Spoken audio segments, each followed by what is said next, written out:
Now, from the George McCoy at Warren Allen Sports Desk, a Sports Center update on 1080 The Fan. Jeff Rust with your Sports Center update. First on The Fan, the Trailblazers saw their 4-game win streak snapped yesterday by the number 2 seed in the East in the Boston Celtics. They wrap up the homestand tomorrow night, hosting the East number 1 seed, the Cavaliers. Portland 32-40 on the season, 2.5 games out of the final play-in spot with 10 games remaining. The exodus of mid-major coaches after a March run is underway. Iowa hiring Drake's Ben McCollum. Minnesota is reportedly hiring Colorado State's Nico Medved after the Rams lost to Maryland at the buzzer yesterday. And not a mid-major, but Xavier's Sean Miller reportedly leaving to take the Texas job. And Albert Breer of SI.com reporting Texas quarterback Quinn Ewers will meet with the Colts, Raiders, Cowboys, Jets, and Saints this week. The Texas Pro Day is tomorrow. More sports scores and stories in 30 minutes. I'm Jeff Rust at the George McCoy at Warren Allen Sports Desk. Hurt and missing work, insurance companies acting like jerks. Don't call your mom. Call George McCoy at warrenallen.com. The Fan Merch Locker has a new black 1080 The Fan hoodie, as well as classic long and short sleeve tees. Get yours now at 1080thefan.com.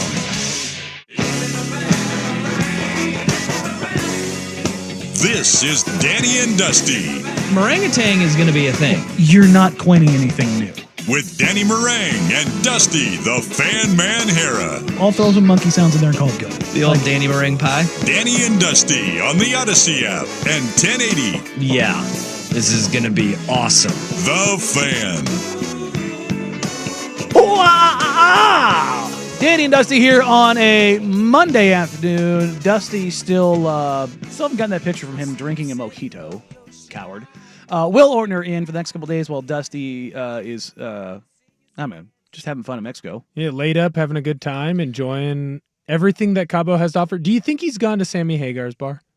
I'd like to think he has, multiple times. There's discussions about places he was going to go. I'm not going to put that out there. So, I'm sure. Is there an issue with Sammy Hagar's bar that I'm not aware of? No. I thought that was the spot. Oh, okay. I'm just saying, there may be some other establishments. It's like if you're in Indianapolis, you go to the St. Elmo's. Isn't that the big the steak and shrimp house? Yeah. The steak and shrimp. Yeah. Cabo Wabo. Isn't that the thing? Like if you're in Cabo, you better go to Sammy Hagar's bar. Well, no, there's one place that's around a bunch in Mexico, and I'm not sure if any of you all have ever heard of it.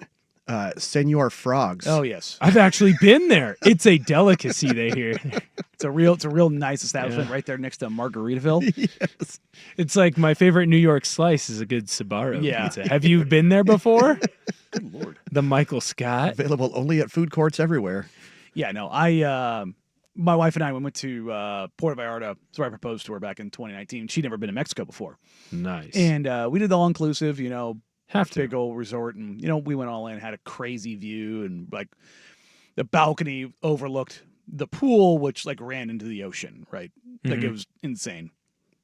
And we spent, most of our time on the resort. And we did a bunch of excursions and stuff like that. And I think it was day after I proposed. So it was day 4, I think. We went into PV, and right there on the coast, and they got the big sign that says Puerto Vallarta, with the big colored letters and stuff like that.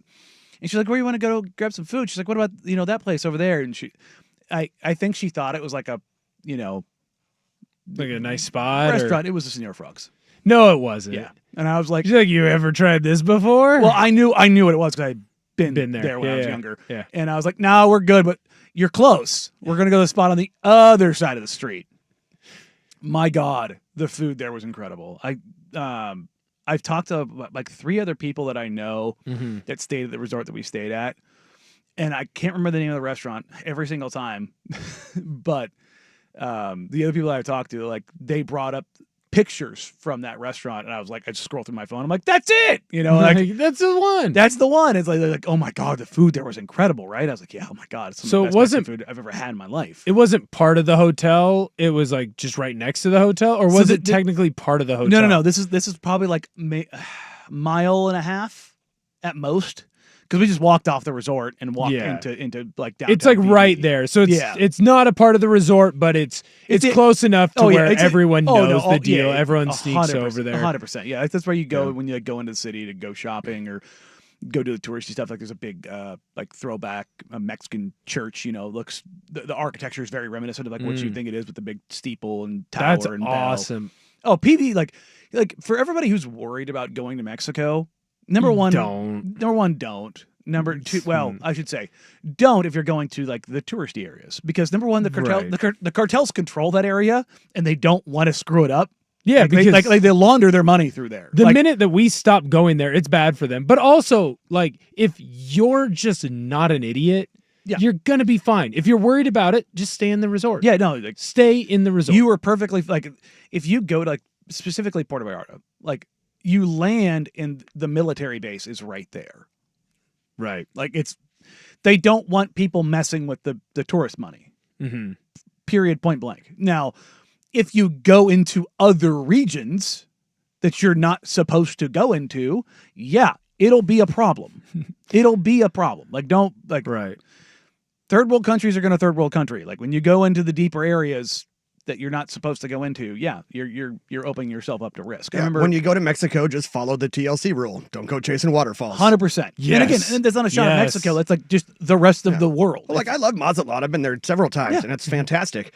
But you got to know where to stick to. Look, man, I growing up, I was in a church youth group. We used to every spring break we went to Mexico to go work in an orphanage, and one of the days, like we were. I was a ADHD kid, as you could probably imagine.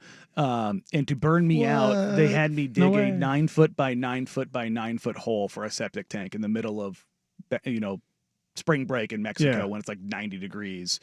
And boy, was I tired after that. And they're like, all right, they gave me basically a pickaxe and a shovel. And I dug this hole over like 12 hours. And they're like, all right, man, we're going to, you busted your hump today. We're going to treat you. And so there's this fish taco stand that's literally on the ocean.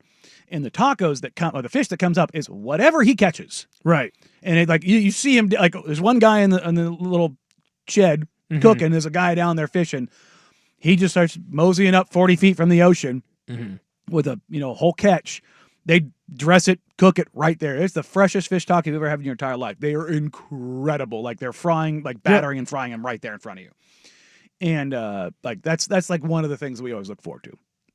The other one is the like 80-year-old woman who used to make like 180 tamales from scratch. Oh my God, they were incredible. But so we did this probably like twice every trip. We'd go get these tacos. So it was a pretty normal thing. Right. And there's like a little mini mall right there with like a liquor store and a couple other things. As we're leaving, it's like the highway on the coast, and there's military vehicles. They've cordoned off the road. There's a spike stripped down and guns are pointed at us. I'm 15, 16 years old. And I'm immediately like, oh crap, oh crap, oh crap. I gotta go. Gotta run. Well, no. We pulled over. And it's was like four. This is back in the day. We're still riding in the back of the pickup truck. Sitting in the bed. Yeah. Yep. And it's Mexico. It's you do what you do down there. And one of the guys that's with us has got $300 in his wallet for exactly this. They accused us of robbing a liquor store. Then you have the $300. Here's the money. Leave us All of alone. a sudden, it wasn't us. Yeah. All of a sudden, it wasn't us, but it was the federales, and they were taking money from us. It happens, man. It happens. Like, and got to grease the palms. And again, if you don't want that to happen, just stay in the resort. That's exactly my point. Again, like, this was not a great part of Mexico, right? Like that's my point. Is like this wasn't the tourists. They didn't care that we were. They saw a truck full of Americans, and they said, bet. Yep, like there's our payday for today. And that's just like part of it. Mm-hmm. But again, like I think that people hear that story and then they're like, I can't go to Mexico. Like that will happen to me in the middle of the resort. And it's like, I've gone to Mexico a couple times. I've gone to Mazatlan actually, and I've gone to Cancun. Mm-hmm. Never once was that. Dude, you go in the big groups, and you go in the resorts and go all that stuff. And it's walk along the beach. It's not just Mexico. Fine. You go to the Bahamas. You go to Eastern Europe, like the Dominican Republic. Yeah, you anywhere in the world. If you just stick to like the highly populated, densely populated, very touristy areas. Yeah. Look, and I'm not saying you need to go like eat at McDonald's. Like you can. No. Yes. You can expand. You can. It'll be okay. You can just know you can eat the churro on the beach. Yeah, just know it'll that be fine. If you venture further and further and further away, and that's anywhere in the world, it's not your culture, it's not your place, and you don't know. And if it's not just like a cultural sensitivity thing or a safety thing. It's like you just don't have any understanding. You know, and that's everything that kind of comes with that stuff. I would like to go back though to Cancun because like when I went to Cancun, the group that I was with was definitely the let's lounge on the beach every single day, which I didn't have a problem with, except for the fact that the Maya ruins are right there. And that's right up my alley. Like if I could go back, well, first I'd probably go to Cabo just because I want to try Cabo Wabo. Like that sounds awesome. Everyone talks about Cabo being great. I'd like to go to Cabo. But if I go back to Cancun, I would like to see the pyramids. That would be unbelievably cool. Well, yeah, you might run into Giorgio Tsoukalos. You know, the aliens guy from the History Oh. Channel. You know the meme. Oh, I know. Yeah. As soon as he The said Windhorst aliens. As soon as he said the aliens guy, I went, "Oh, I know exactly Yeah. which." I was The like, dude with which the big mo- spiky hair. What movie is this? How do I pretend that I've seen this movie? Well, we all know you haven't. I know what he's talking Yeah, about. yeah. I've seen the meme. I've seen the show. Aliens. It's the precursor to Windhorst. They What couldn't are have- they doing there? They could not have built those pyramids without aliens. I had this exact conversation with my wife Maybe they last could've. week. She went to her and my mother-in-law went on a cruise for my mother-in-law's birthday, and they went to Chichen Itza. Where's that? Which one is that? The ruins. That's the ruins in cut- Cancun. Yeah. You, Okay. No. You cut across. Yeah, a little bit south, but Yeah. across Belize. Okay. So you're into Belize? You cut across Belize into back into Mexico, like right through there. Gotcha. Okay. But like that's where we were talking about this conveniently just the other day. The Pocketalk. Mhm. Like, yeah. They have the game. they have a wall of skulls. That's right, because they use the skulls as the ball eventually. That would be a horrible way to go out. Well, I mean, if you were alive, certainly, but you're super dead. When Well, the I head mean, comes off, you're super Yeah, dead. but like when you go to wherever after the fact, like what killed you? Like I died playing sports. Died because you sucked at a sport is That's a bad way to go It's a out. bad way to That's go a sad. Like as a Yeah. man, that sucks.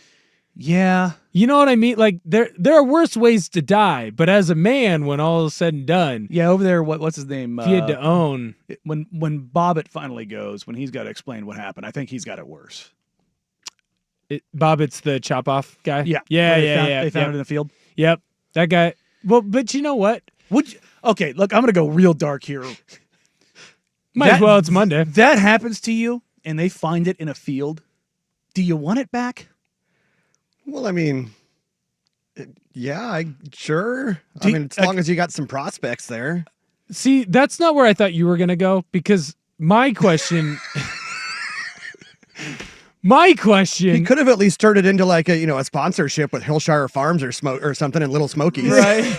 But like my question for him is like, I don't feel like this was an isolated incident. Like there should have been warning signs that this was a possibility. There's an escalation to this. Yeah, like Yeah. I don't think I that don't think that just happened out of nowhere. The You know crazy what I hot mean? index wasn't just that wild. you're going through like the list after the fact of like what happened and what led to this issue. I don't think that he's going to sit there and be like, you know what? She was like heavenly and we never had any issues. And, sometimes we'd had arguments, but she was pretty civil. And then all of a sudden just, And then on Tuesday, she whacked it off. You're like, right out of nowhere. who could have seen this coming? I need that drop. Me? No, it is. Because out of context, that's incredible. I love that the fan text line is basically just everybody replying in with all the times that the federales have extorted them at people that have gone to Mexico. And again, this is not exclusive to Mexico. Shout out Mexico. I love it. It's the country I've been to the most. I used to go down there all the time. Can't I wait have to go back. incredible stories from Mexico. One of the worst places on the planet for extortion to happen to tourists. Egypt, the pyramids.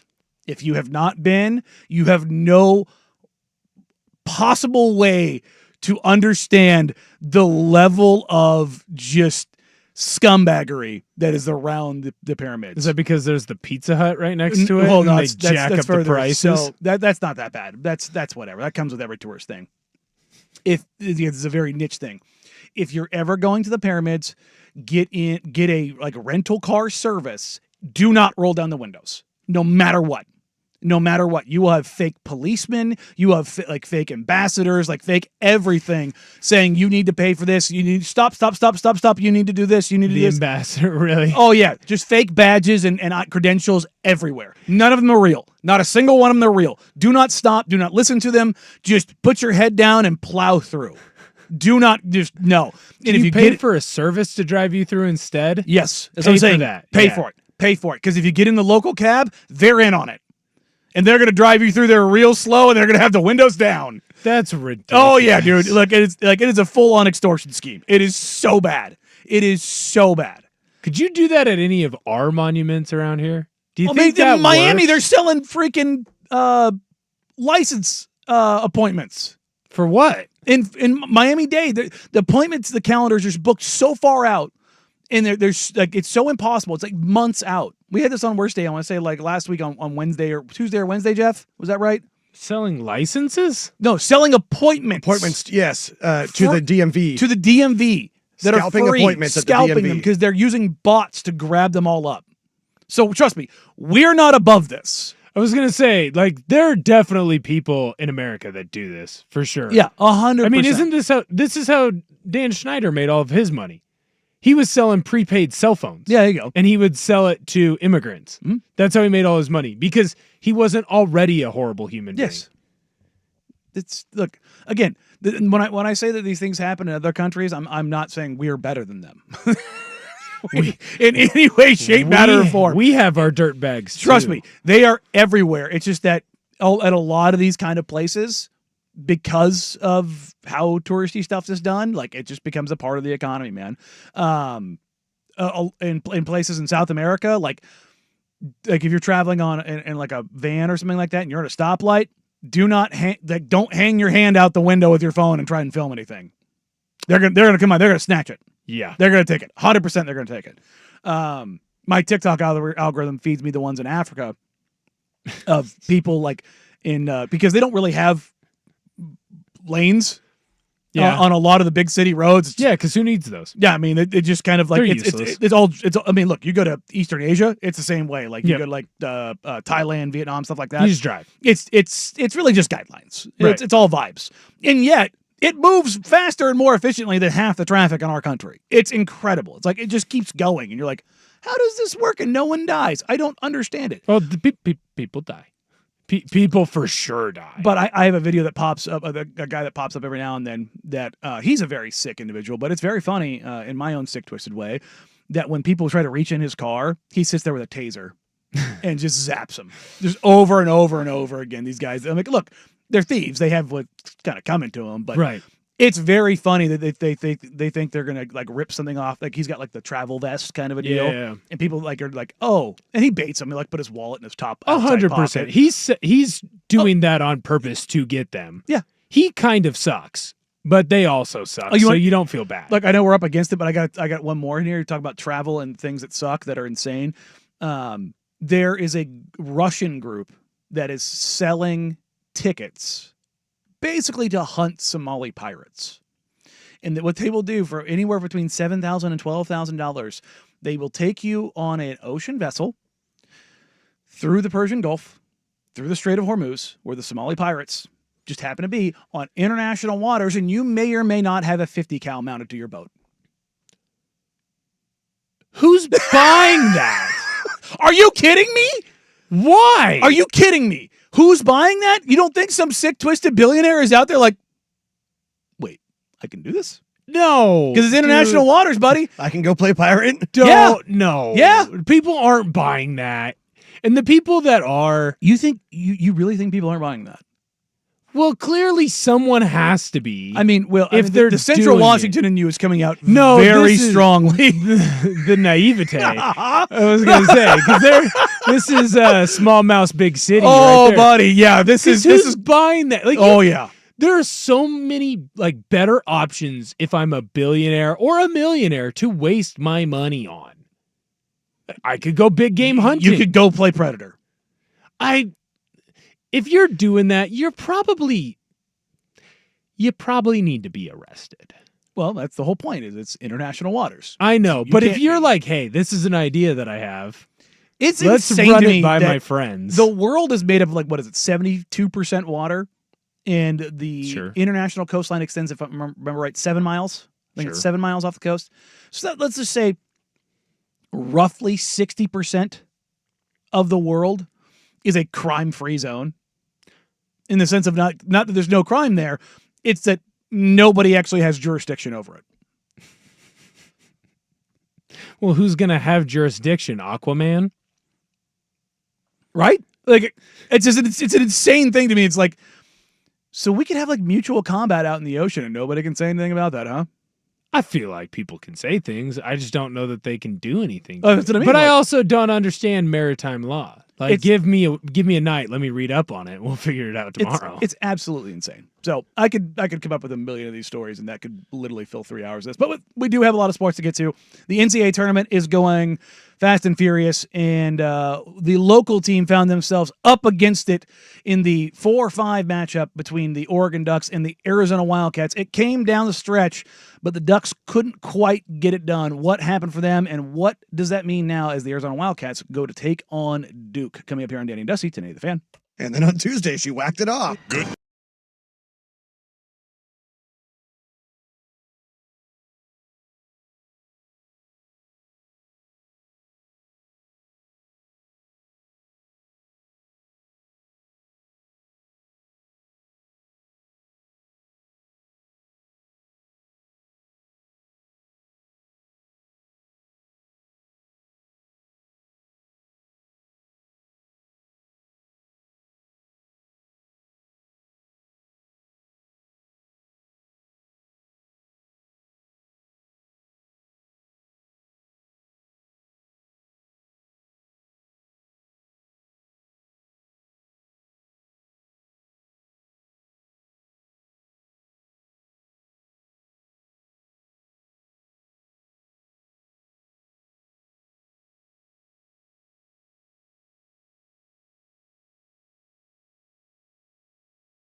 Fitting a little bump back trivia in waves. In waves was the way the game between Oregon and Arizona was played. Oregon jumps out to an 18-4 lead to start the game, and my eyebrows went up. I went, uh-oh, this is going to be interesting. Arizona finds a way to claw back. They go on their own 19-4 run in a game that is tight. Ends up with Arizona leading at the half 42-38. And there's a couple different things to point out here. Is one, Oregon's incredibly hot shooting to start the game. Arizona's inability to take care of the ball or to hit a shot. Mm-hmm. But a couple things happen. Number one, for Arizona, Caleb Love got hot. Yep. Number two, Anthony Del Orso got left open from three. Number three, KJ Lewis and Carter Bryant's defense coming off the bench for Arizona was basically the swing in this game. Carter Bryant finishes the game playing 26 minutes off the bench. He had 5 points, 6 rebounds, 2 steals, and a block. Carter Bryant is a guy coming in the NBA draft this year who could be a first-round pick. He could go back to Arizona. He's incredibly raw, but he is a freak athlete. The block that he had that was originally called a goaltend was out of this world. The fact that he was able to get to it is incredible. The fact that he was able to get to it before it even got to the rim, it's otherworldly. What I think when you look at this Arizona game, though, I remember in the prelude up to it, talking with my buddies, hey, does Oregon have a shot? What do you think? It was 100% contingent on Oregon will win this game if Caleb Love has an average to below average game. If Caleb Love is awesome, which he is susceptible to do essentially every third or fourth game where he will do this, where he goes nuclear. You are going to lose this basketball game. And I think if you're an Oregon Duck fan, it has to sting a little bit knowing the fact that Caleb Love did go nuclear.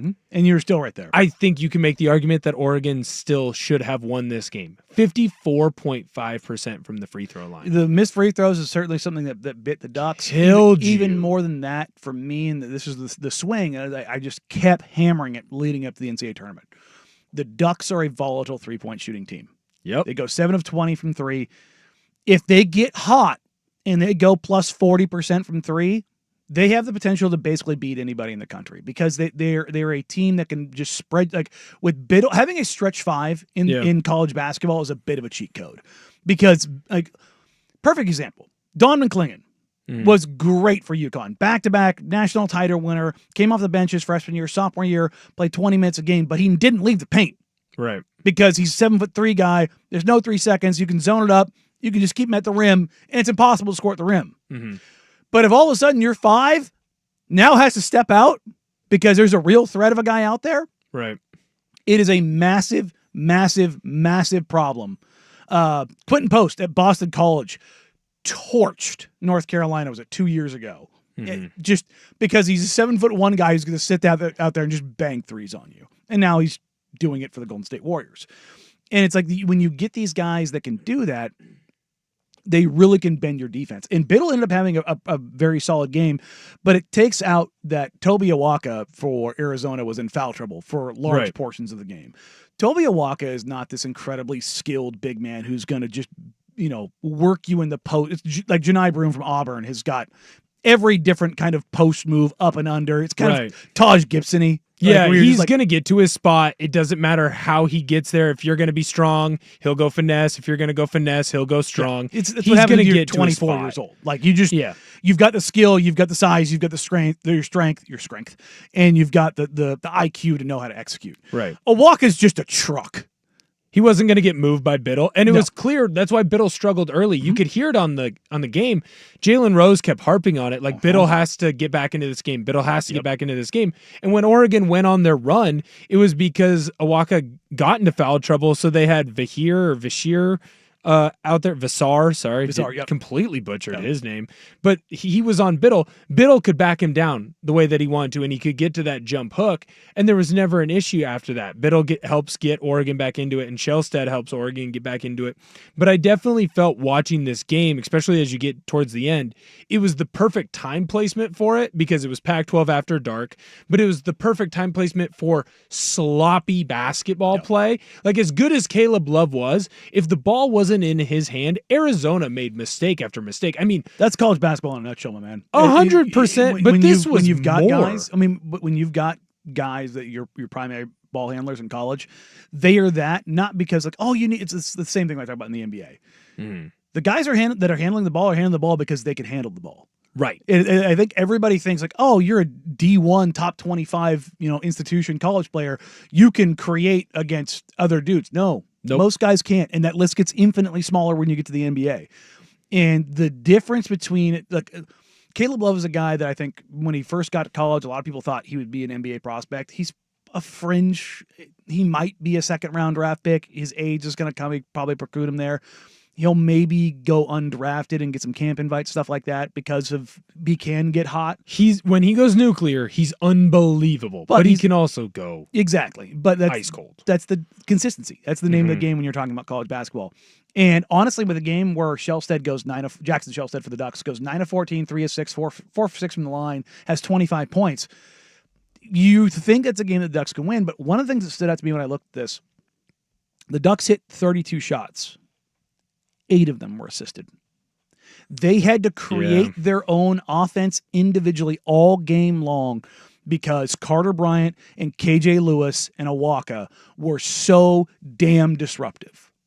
Lewis was incredible on Shellstead because he did a great job. They were trying to get into that pick and roll with Biddle and Shellstead, and every time he would jump and almost like blitz Shellstead and force Shellstead to get the ball out of his hand, or he couldn't attack downhill on that screen is what like I was noticing. And so then that neutralized Shellstead a lot in the second half. It made Shellstead a scorer. Yes. And it didn't allow him to be a creator to hit those kick out opportunities to give the Ducks good looks. And it was a well-executed game plan by Arizona. Again, both these teams played even down the stretch, 45 points apiece in the second half. The difference in the game was how Arizona closed out the first half. Yeah, that was the difference in the game, and that's the KJ Lewis, Carter Bryant minutes that were so disruptive and got Arizona on that big push to close the half. I know this is a lame complaint, but it is, and maybe it's just because I did bet Oregon in this game, but I understand why Arizona was fouling. It's the smart thing to do. It is the correct thing to do. Most college players can't shoot free throws. Right. I'm talking at the end. Yeah. When Oregon's fouling, Arizona's fouling. How do you neutralize it as the Ducks in that situation so that as Love goes to foul Shellstead there at the very end where Shellstead tries to get into the shooting motion, had a big review on that in the Illinois game. It's a lame way for the game to end, I guess. Maybe it's more of a complaint because you can't neutralize it. You can't say, well, Arizona can't foul there as a rule. Well, then Oregon can't foul there, and then the game ends. So there's nothing you can really do about it. But as a viewer, it's one of the more disappointing ways to see a close game like that end because it just turns into Arizona wasting time. And I get it. It's smart.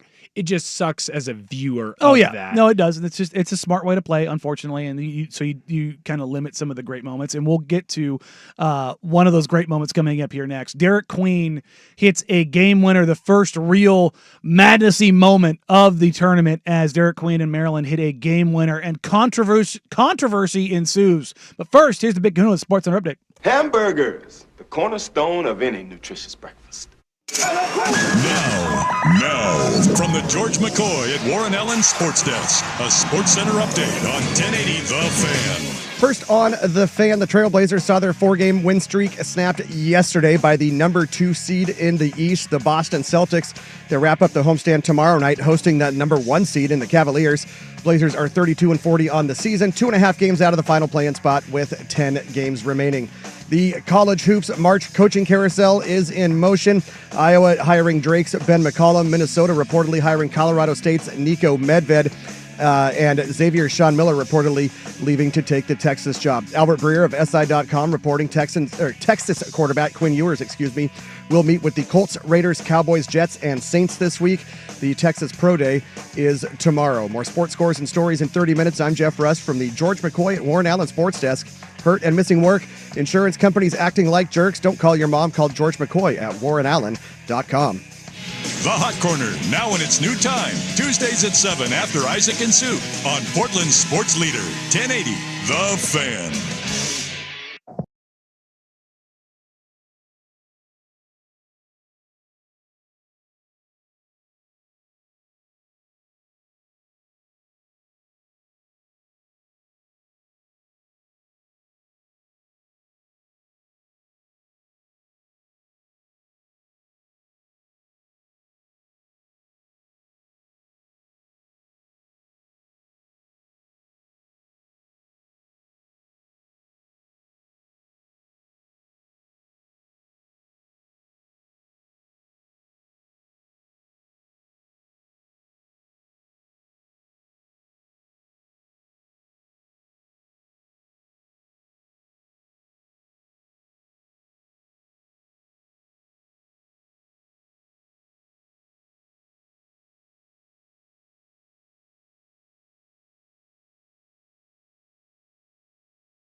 We had our first madness moment of the tournament. It was awesome. It was awesome. And that's what we need to focus on.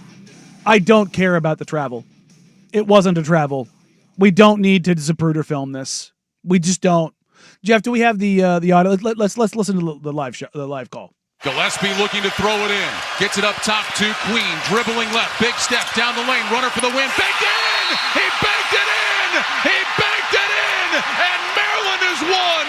Maryland is going to the Sweet 16! Absolutely love every bit of this. Mm-hmm. Every last bit of this. And as we get the feedback after the game, coach in the huddle, who wants it? Who wants it? Derek Queen, I want that mother bleeper. Mm-hmm. I want the ball. And he's asked, where's that confidence come from? He goes, I'm from Baltimore. I've seen The Wire. That's awesome. But it's more like I'm from Baltimore. Baltimore. We don't use all of the syllables in Baltimore. Live action, didn't think travel. Neither did I. Even in the Zapruder filming it, the whole he starts his gather. No.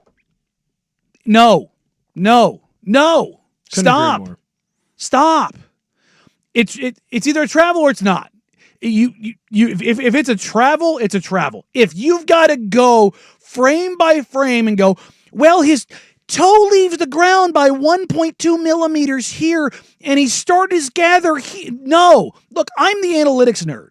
I love numbers. I made a living before doing this, optimizing companies and squeezing every last bit out of everything.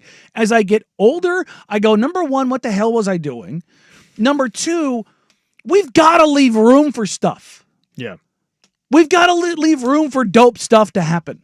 I'm so sick and tired of it's the whole, in the NFL, a catch is a catch. A Hall of Famer is a Hall of Famer. It's you either are or you aren't. And there's you can't if you just no. I think the most important thing that we all have to take a step back and realize is when you're watching this in real time, did anyone say travel? And I don't think that anyone did, save for maybe a couple Colorado State fans. And if you're a Colorado State fan, you're exempt from this conversation. You went there, you're a big fan of the Rams. And it's a brutal way to lose. It's a brutal way to lose. Clifford was just hooping. Right. And you can complain, you can say it was a travel, and I will listen to you. But if you're not a Colorado State fan, you don't get to complain about this because if that was called a travel on the floor, let's say the referee blows the whistle there and calls a travel. Guess what the conversation that we're having right now is? How could the referee make that game about him and take away an incredible game-winning shot and call travel there? The same people that are complaining I don't care if it's the first quarter or not first being half. a travel. I don't care when in the game that occurs. I'm not calling it. Here's the thing. No one is. No one would. But if someone, let's say someone did, and someone has, the eyesight, they have 20, 30, whatever vision, and they can look at it. You want the 2010. Fine, whatever. 2010, great year, 6th grade. They see that, and they are able to blow the whistle, and they call it a travel. Let's say they do. They say there's no gather step in college, that's a travel. Mm-hmm. The same people that are ripping them for not calling it a travel are ripping the official for calling it a travel. Yeah. People just can't be happy. We had a cool freaking moment where Colorado State and that late kid, he's a senior, he's been through it all, and he hits an incredible 3-point shot, gives your team the lead by 1. Now you got Maryland, a team that has had 3 different buzzer beaters scored against them this year. It feels like every time they're in a game like this, they just aren't able to get the defense on the other team where they make the point. And finally, it's Maryland's turn to hit the buzzer beater on someone else, and they win the basketball game. You really want that taken away because it's possible that maybe depending on the rule of the law and where you stop the film at the right exact spot, that maybe it's a travel. Look, man, come on, man. That's lame. See a guy dribble, pick it up, 1-2 shoot. That's what I think too. I completely agree with you. Look, every basketball person I was talking to last night were like, it's not a travel. It's not. And it's not even like, it's not a travel because of that moment. It's not a travel because it's the end of the game. It's not a travel because of whatever circumstances. It's just not a travel. I don't think it. I agree with you. Like in real time, that's if you not a have travel. to stop it frame by frame to go, well, he picks it up here. It's not a travel. Right. Because the whole idea is when you're talking about traveling and just rules in general, and this is NBA, NFL, is an advantage gained? No, an advantage isn't gained. Sometimes I'm also okay with things just being cool. Like sometimes, could it have been called a travel? Could his foot have possibly been out of bounds? Could his foot possibly have been on the line? It was a catch. But was it cool? Is it close? Let's lean towards letting the cool thing happen. And I know that you can't go through and call everything that way. Look, you want to have the example of like when something happened that was like the in the crux of the game, and you're like, oh, that wasn't called then because of this. It's the Saints in the pass interference call. That's one that you can complain about. That's what you can complain about. That's 100%. But hey, you know what? You know what this is? It's very similar to the very first Eagles Kansas City Chiefs Super Bowl. Is that defensive pass interference? Yeah, probably. It is. Yeah. Is it called all the time? Depends on the officiating crew. Some crews let him play a little bit more, some crews don't. But when and where it happened was a big complaint from a lot of people. Yeah. How many people did you hear 3 years ago come out and say, how dare they make that call? How dare James Bradbury get a defensive pass interference call there? Because you should swallow your whistle. And guess what? If they did swallow their whistle, it'd be the same people that were saying they should have swallowed their whistle that were complaining about them not swallowing their whistle. I don't care when that play happens in the game. I'm not calling that a travel. I don't think it was. I don't think it was. Sometimes we have to stop reviewing everything because the fact that these NCAA basketball games take an extra half hour because in the final 2 minutes, everything could get replayed and can get looked at is brutal. I might be with Greeny on this one, where Greeny had the take. If you can't make a if you can't decide on a replay within the first 2 looks at it, you just go to what the call on the field was. I might be on his side when it comes to college basketball because the Illinois-Kentucky game took another half hour for a game that ended up being what, a 9-point win? Yeah, the Yakashionis foul. I mean, they reviewed that thing for what felt like 9 minutes. Or did it hit and go out of bounds? Like, at some point, the games need to just continue to go. You need to make a call and live with it. Yes, and that's fine. And yeah. People are wrong sometimes. People are wrong sometimes, and that is okay. Well, the sporting world lost a legend over the weekend. George Foreman has passed away at 76. We'll touch on that and give Mr. Let's Grill him his flowers coming up next here on Danny Dusty, 1080 The Fan. Thanks.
if you're not a boxing fan at all and you're just a Portland local, young kid Trailblazers fan in his 20s, 30s, or maybe even early 40s, the way that you know George Foreman is quite simple.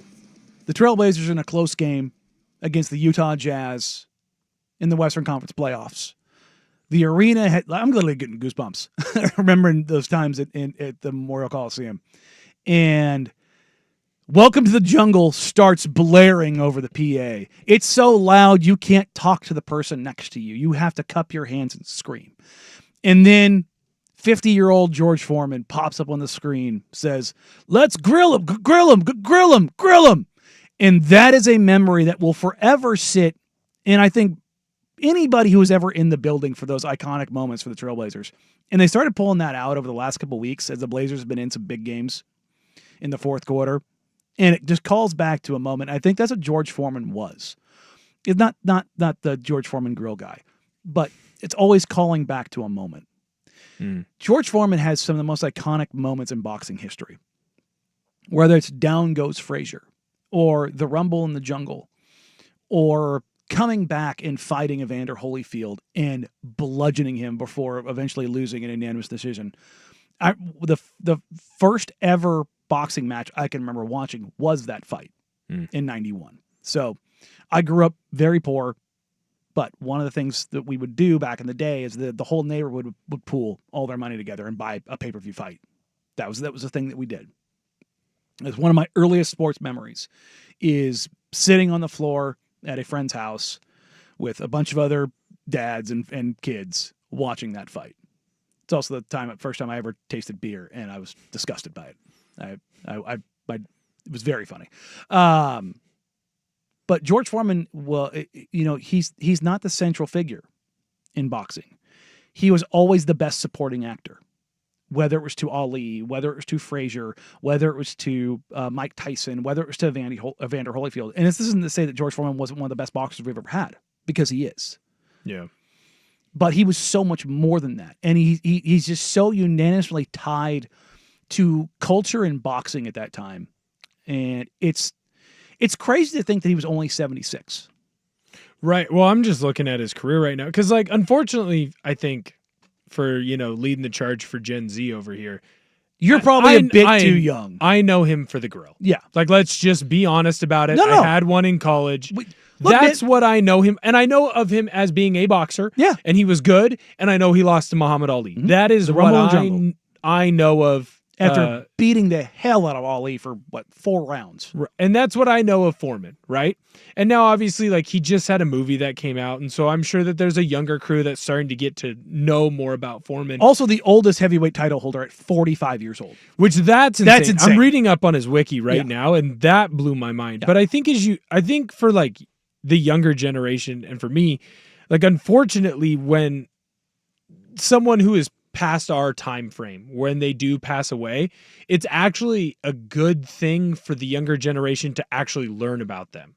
Because when George Foreman was alive, it's oh, okay, well, man, this guy's got the grill, and okay, he's got a movie, and maybe, if there's a lazy night in the winter, I'll go and watch it, or maybe I'll watch it in the summer, but I'm not going to the theater for that. Maybe one day I'll watch it.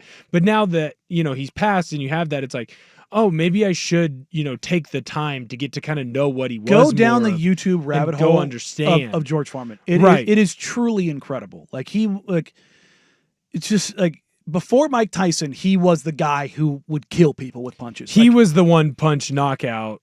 Just a monster. An absolute, Muhammad Ali was a guy that didn't get hit.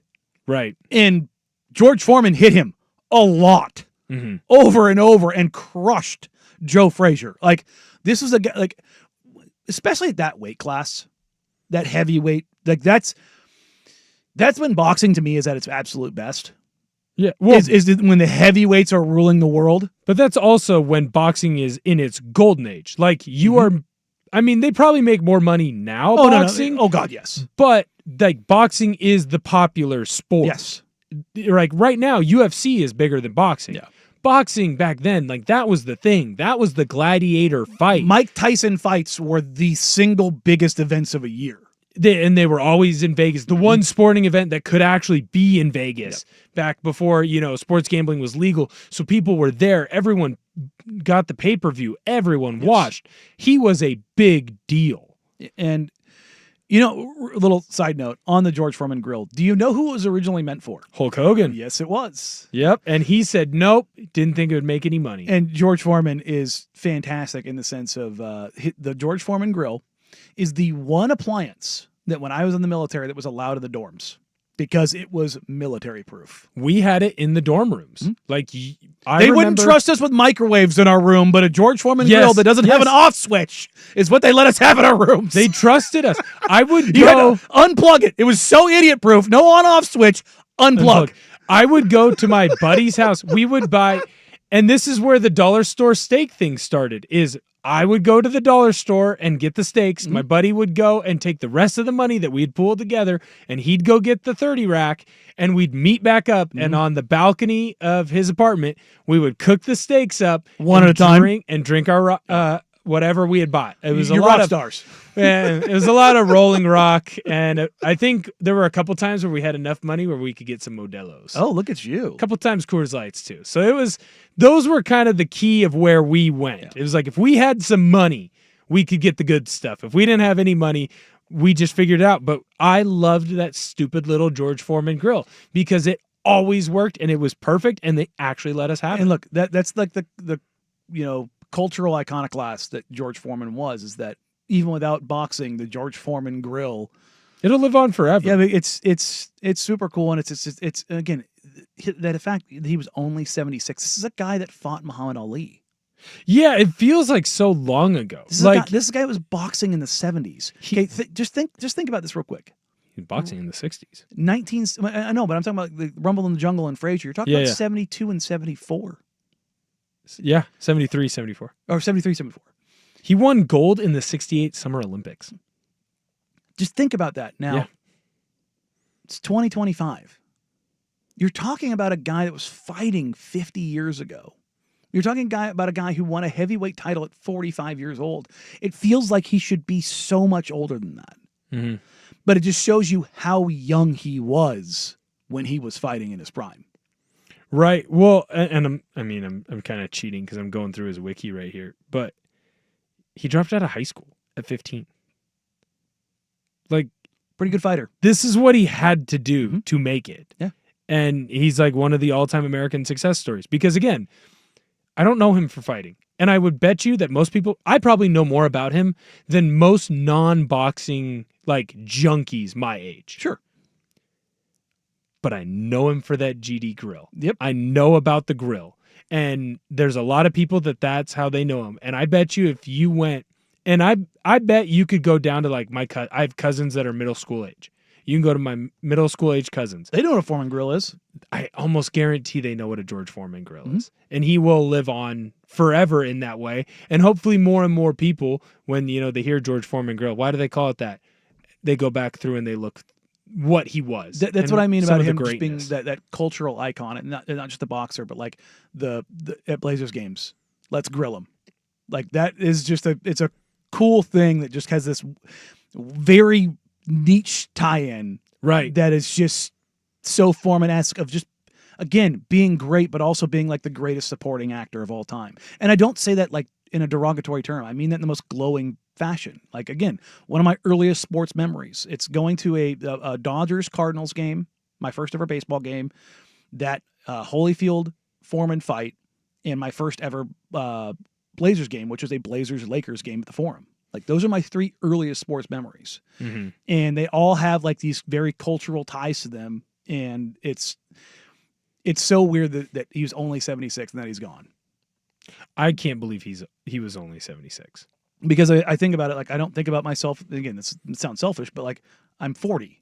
I don't think of myself as that old. And I think about somebody from my child, like it's weird seeing so many people from my childhood, the childhood heroes that are passing away.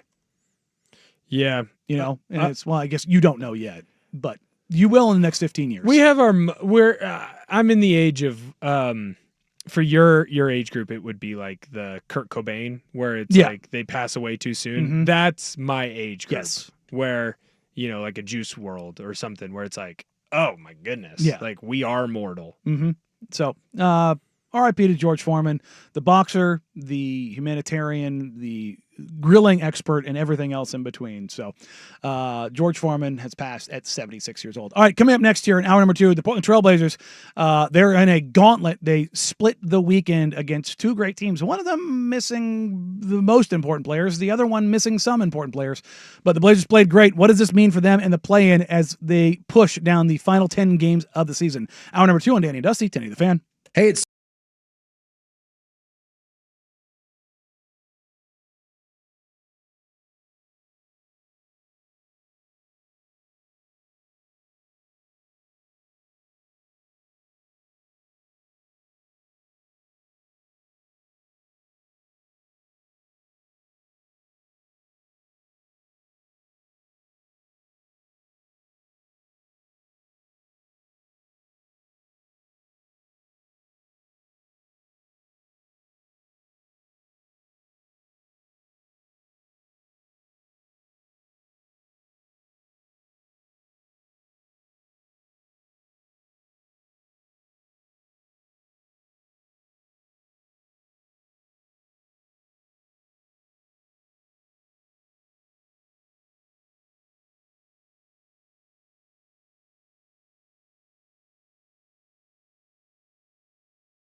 Now, from the George McCoy at Warren Allen Sports Desk, a Sports Center update on 1080 The Fan. Jeff Rest with your Sports Center update. First on The Fan, the Trailblazers saw their 4-game win streak snapped yesterday by the Celtics, the number 2 seed in the East.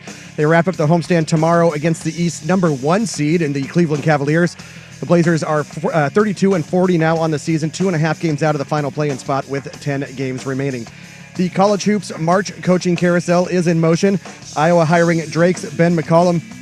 Minnesota reportedly hiring Colorado State's Nico Medved. And Xavier Sean Miller reportedly leaving to take the Texas job. Albert Breer of SI.com reporting Texas quarterback Quinn Ewers will meet with the Colts, Raiders, Cowboys, Jets, and Saints this week. The Texas Pro Day is tomorrow. More sports scores and stories in 30 minutes. I'm Jeff Russ from the George McCoy at Warren Allen Sports Desk. Hurt and missing work, insurance companies acting like jerks. Don't call your mom. Call George McCoy at warrenallen.com. Do it every morning. Dirt and Spray. Weekdays 6 to 9 a.m. on Portland's sports leader, 1080 The Fan. This is Danny and Dusty. What in God's name is going on in here? What was that ruckus? With Danny Meringue and Dusty, the Fan Man Hera. What ruckus? I was just in my office and I heard a ruckus. Danny and Dusty on the Odyssey app Describe the ruckus, sir. and 1080 Don't mess with the bull, young man. You'll get the horns. The Fan. It's always a ruckus here on Mondays on Danny and Dusty. Will Ortner in for Dusty Hera, sitting in the sunny rays of Mexico. Jeff Russ behind the glass. Thank you for joining us. We appreciate you whether you're listening on 1080 AM, watching along on youtube.com/1080 AM The Fan or twitch.tv/1080 AM The Fan. And a quick shout out to everybody that joined us Thursday or Friday, both, whatever it was, up at A for the absolute S show of goodness. It was awesome. I'm going to toot my own horn. Went 15 of 19 on my picks. Absolutely crushed it up there. Screw you, UNC Wilmington, for going on that 12-0 run in the first half and killing my first half under. You monsters. I'll tell you right now, I feel like I am having withdrawals. Like I'm having a come down. Like it's sad that there isn't wall-to-wall action. Oh, God, the wall-to-wall action. And like the biggest issue for me, again, selfishly, was that between commercial breaks, and the shape that my freaking hip was in, I couldn't make it over to the kiosk. They were on the other side, though. Yes. I don't know that you could have made, let's say you're 100%. Prime Danny Meringue. It's dicey. Are you able to run there and back? I don't know. Because I thought about that too, and I don't think I could have. It was dicey. It was one of those things where you had to know there was 4 open kiosks. That way if somebody filled in as you're getting there. But there were so many live bets. I was I'm sitting there looking at my laptop that's pretty good.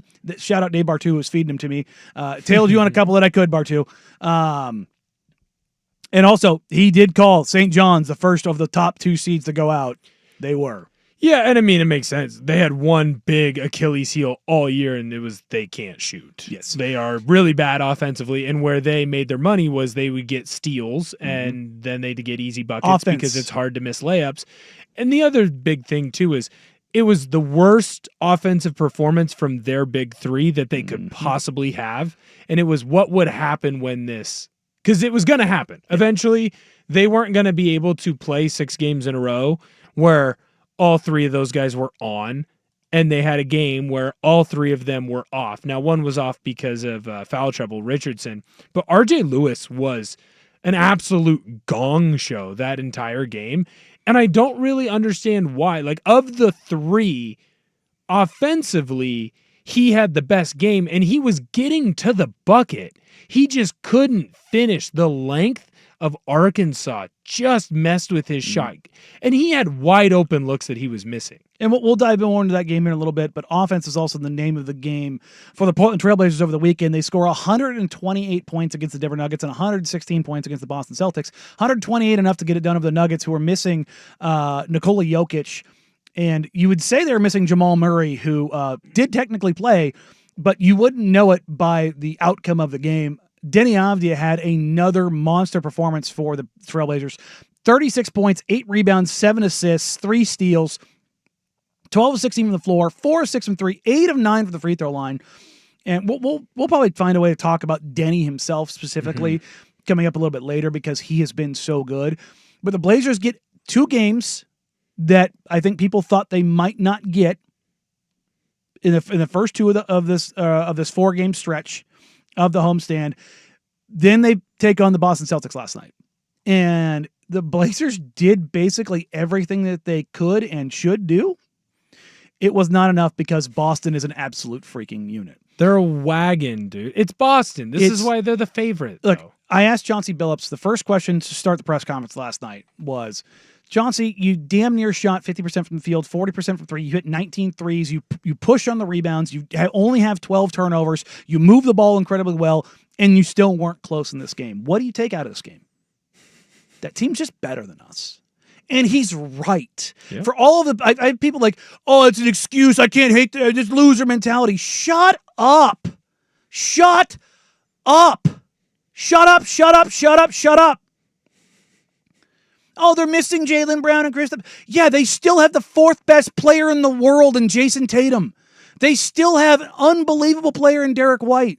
They still have probably the 6th man of the year in Peyton Pritchard. They still have a guy shooting over 40% on volume from 3 in Sam Hauser, and my God, did he kill them last night. Yes, the game plan was, in the first half, we're going to double off of Sam Hauser and make somebody else beat us. And you know what Sam Hauser did? He beat them. Loud noises! Yes. Look, man, that is allowed from 3. It is a championship team. They are really freaking good. As a team last night, the Blazers hit 19 threes. 19. They scored 116 points. And if you go back and watch, you're like, well, don't double off Tatum. Did you see what Jason Tatum was doing in the second half? Because Toumani Camara basically single covered him in the first half, and he was 2 of 8 or 2 of 9. Mm-hmm. 2 did an incredible job on Jason Tatum in the first half. Well, then they stopped helping as much, and you got Jason Tatum on switches on Ant, on Shaden, on Scoot, and he hit shot after shot after shot after shot. The dude was diabolical. I was like, oh my, and it was good defense, but when you don't have an elite defender to put on him at all times, that's what happens. Well, also, is he maybe, like, because KD had this moniker for a long time where you couldn't put a good enough defender on him. He's going to shoot over the top of you. There wasn't anyone there. Yeah. Jason Tatum's the same way. Yes. You put a guy who's fast enough to keep up with him, he's just going to back him down and go into the post. If you put a guy that's long enough on him, dude. He's huge. I don't think people realize how big Jason Tatum is. He is a monster. Well, and I mean, it's revisionist history, but looking back on the finals run that they had, was he as good as he needed to be offensively? No. Well, probably not, right? They still won anyways. But when you look at what he was doing defensively and how he went in and he helped shut down that Dallas Mavericks team, he probably made a bigger impact than most of us gave him credit for. Like, that guy can win, and he plays winning basketball, and he does it unselfishly. He doesn't miss time. You ran into the defending NBA champions. You ran into a team that I would probably bet right now, if I had to put my money. At the worst, they're the 3rd best team in basketball. At worst, they're the 3rd. I bet you I'm putting my money on them, though. Like, if you looked at me right now, hey, Will, gun to your head, future, you got to pick a team. I'm taking Boston. I'm not going to fight you over it. I'm a Cleveland guy, but I'm not going to fight you over it. They're the reigning champions. They're the reigning champions. They've proved that they can do it. And look, I get it. They didn't have Brown in this game. They didn't have KP in this game. But they also, no offense to the Blazers, they don't need them in this game. They don't need them against most teams because of what they do shooting the ball. They hit 23 of 53s. They took 88 shots. That means they took 53s. They took 38 twos. It is a math problem. And it's not. This isn't what they just they did this to the Blazers. It's coaching and scheme. No. They do this to everyone. They're going to break the NBA record for made threes in a season. Their worst starter had 14 points. When you're looking at the point totals, their worst was 14. Look, man, Tatum was 1 of 7 from 3. Other than that, Hauser, 8 of 10. Derek White, 4 of 10. Pritchard, 4 of 9. Horford, 2 of 6. Baylor Shireman only finished with 6 points, but he was 2 of 5 from 3 in this one stretch early in the game in the second quarter that just blew the game open. That was when the game was lost, was in the second quarter, when Portland really started to look like they had something going. And then Boston just said, nah, dog. And Baylor Shireman hits 2 threes. I think Horford hit 1 in there.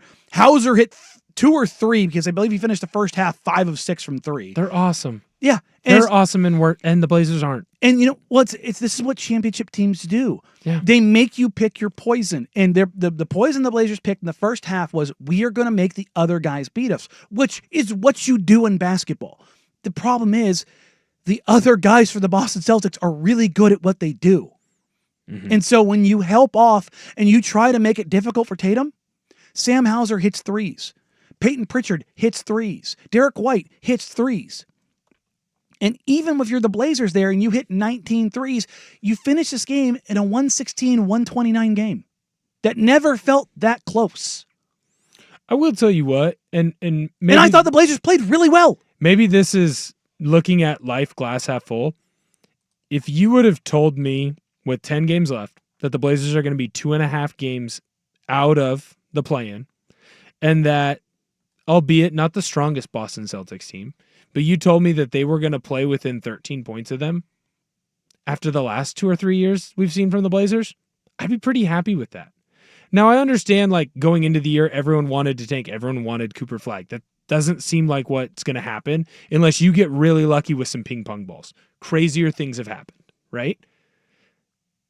But it feels like there's some growth. And you unfortunately ran into a team that's 3 tiers better than you. Buzzsaw. They're 3 teams better than you. They're 29-7 on the road this year. There are tiers in this league, and they're 3 tiers better than you. And it's just what it is. That you have one of the youngest teams in the league, and you have one of the most talent-rich and the most expensive roster in NBA history. It is what it is. And they're starting to turn it on because they know it's go time. What time it is. Yeah. It's go time. And speaking of what time it is, even with the loss, the Blazers find themselves in the midst of the play-in. There is a ton of things happening around them that they can't control. Which way do the Blazers go as it pertains to the play-in, the teams around them, and what is going to happen down the final 10 games of the stretch as it tests every nerve in Jeff Ruff's body? We'll get to that and more here on Danny Dusty, 1080 The Fan.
Portland Trailblazers have split, or at least guaranteed themselves a split, of 2 of the 4 biggest games against the toughest opponents down the stretch. They get the win against the Memphis Grizzlies. They get the win against the Denver Nuggets. 2 games. They had to win 2 out of the 4, basically, to give themselves any sort of chance of making the play-in. They're going to take on the Cleveland Cavaliers tomorrow night. The Cavs did win in Utah the other night after a 4-game skid on the Western Conference. I would imagine they were probably enjoying their time. They've locked up basically the first seed in the Eastern Conference. Yeah. When I look through this schedule right now, and you look at where they're 2.5 games out of the play-in with the Suns and the Mavs, and both teams seem to want to get in. The Suns have to. The Mavs don't necessarily have to, but they're bringing all their bigs back. Where do you put the percentage chance for the Blazers? So the math on this right now is that the Blazers are more likely to end up with the 8th overall pick, or I'm sorry, the 8th best odds than they are to make the play-in. That's where the odds actually have them. Gotcha. The math does. Okay. That hurts a little bit. It does if you're looking at it. It's a BYU elbow to the groin. But it doesn't factor in kind of what we've seen from some of these teams recently. And that is Memphis without John Morant, the Nuggets without Nikola Jokic. You don't know who's going to play for the Cavs. Remember, Donovan Mitchell didn't play for the Cavs when the Blazers went there on the road on their 7-game road trip, and it's a game that goes to overtime. Right. When the Blazers, like I've talked to the players about that game, and it's one that sits with them. They all believe they should have had that game. Like I've Denny, and I mean, just talking to those guys about that game, like, God, I wish I would have done X different. I wish, like, it's one that kind of, it still lingers. Mm-hmm. And look, you can say that about a bunch of games, but that one in particular, I think really, they thought they were going to win that game. Mm-hmm. But you take a look at the standings right now in the Western Conference, okay? And this is where it matters, okay? Joe Simons, who does the post-game show with me and did it before on NBC on Outsiders, one of the things that drove him crazy is anytime we were talking about playoff seeding, the thing that I always say is you don't look at the wins, you look at the losses. Because once you're to a certain number, the other team has to lose those games to meet you. Right. So even though technically the Blazers are only 2.5 games back from the Phoenix Suns, they're 4.5. Because of the losses. Because they have 40 losses to the Suns and Mavericks 37. And now I give them the half game because of the game played differential, right? Right. And the reason it's 4 and not 3 is that they do not have the tiebreaker with either team. So they can't end up tied with them. They have to pass them. So it is essentially a 4-game difference with 10 remaining. So if it's a 4-game difference, you're not catching them. Not just that, just like the math. The math alone says that if let's just say that the Suns for this purpose have 10 games remaining. If they only win 1 game, you have to win 5 of your last 10. If they win 2 games, you have to win 6 of your last 10. 3 games, 7. 4 games, 8. You understand what I'm putting down now? I picked it up as soon as you said 1 out of your last 5. Yeah, I'm there. That's why the loss column matters. It's not about how many games you win. It's about how many games they lose. You don't control it. Right. Because you have to pass them, and they have to surpass you in losses. So you just have to keep winning and plugging along and hope and pray. And it's just not going to happen. You look at the schedule. I mean, even if certain players sit out for Cleveland's still a really good team. You just watched a Boston Celtics team, which this Cleveland Cavaliers team has been better than this year, at least in the regular season, sit out a couple of guys, and they still worked you, right? You go through New York, no one's sitting out. They never do. That's not how Thibodeau runs his team. Not only that, they're without Jalen Brunson. They can't afford it because they're in a seeding battle. Golden State, LA. Let's just go through it real quick. Not going to. Which of these games are you comfortable with the Blazers winning? Tomorrow against Cleveland? Nope. On the road against Sacramento? I'd like to hope so. Okay, that's 1. On the road at New York? Nope. On the road at Atlanta? I'd like to hope so. Okay. At Toronto? Yes. At Chicago? I'd like to hope so. Okay. Spurs at home? Again, I'd like to hope so. Okay. At Utah? I'd like to hope so. Okay. So you close the seat. That's 6. 6. You're probably getting You'd like to hope you get 6 out of the 10. You have 2 remaining after that. Golden State and Lakers. You're not beating them because they're in a seeding battle and everyone's going to play, especially with the Lakers because they have to get used to playing. Especially with the Warriors because they're trying to avoid the play-in. That's right.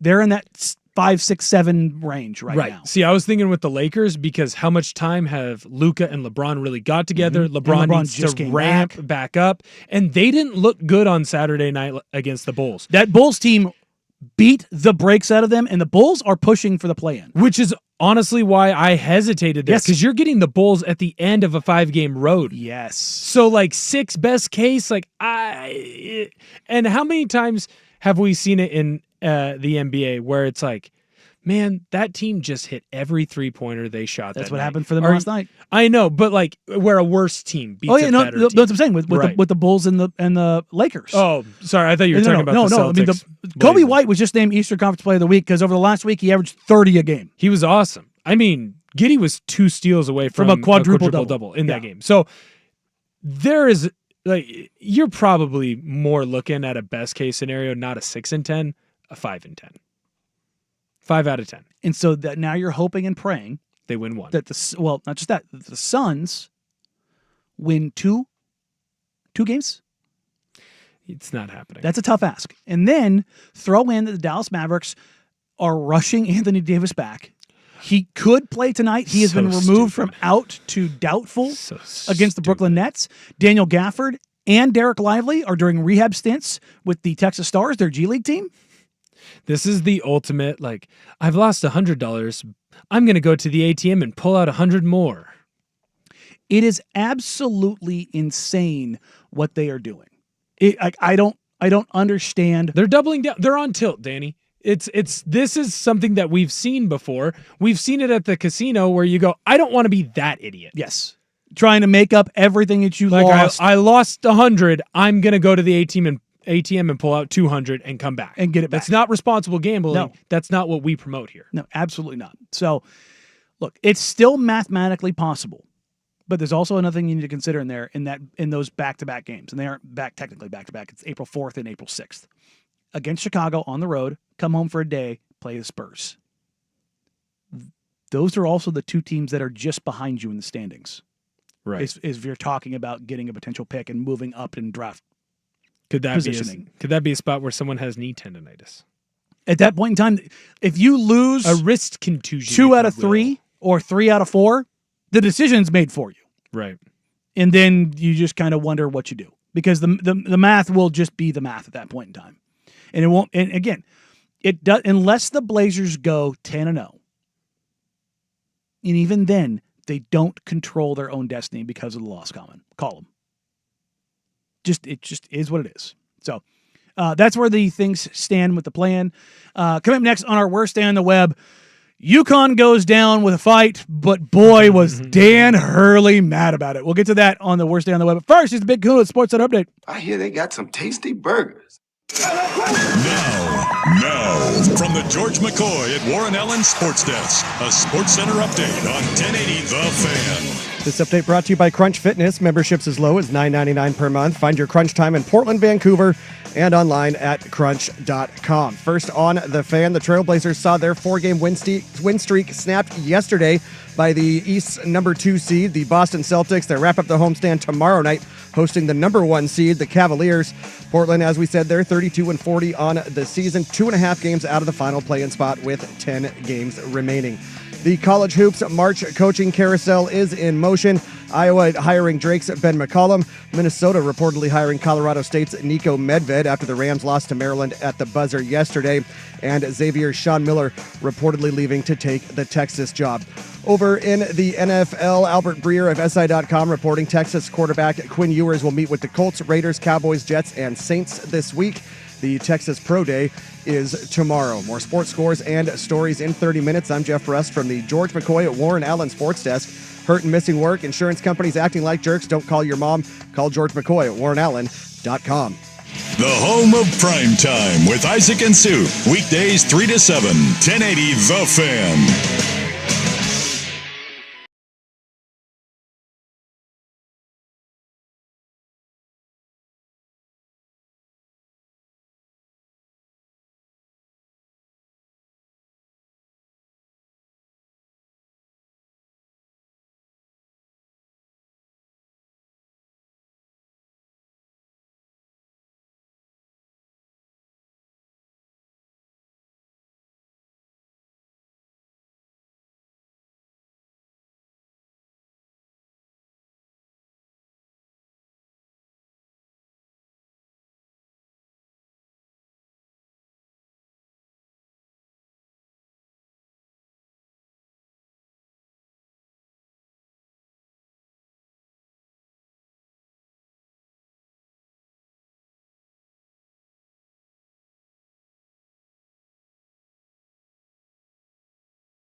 It's time for today's worst day on the web. With Danny and Dusty on Odyssey and 1080 The Fan. Well, that sucks. Well, the Yukon Huskies' quest for a three-peat fell just short against the Florida Gators last night. And as Yukon head coach Dan Hurley was leaving the court, he told the Baylor team that was about to go out there how he felt about how he was treated. I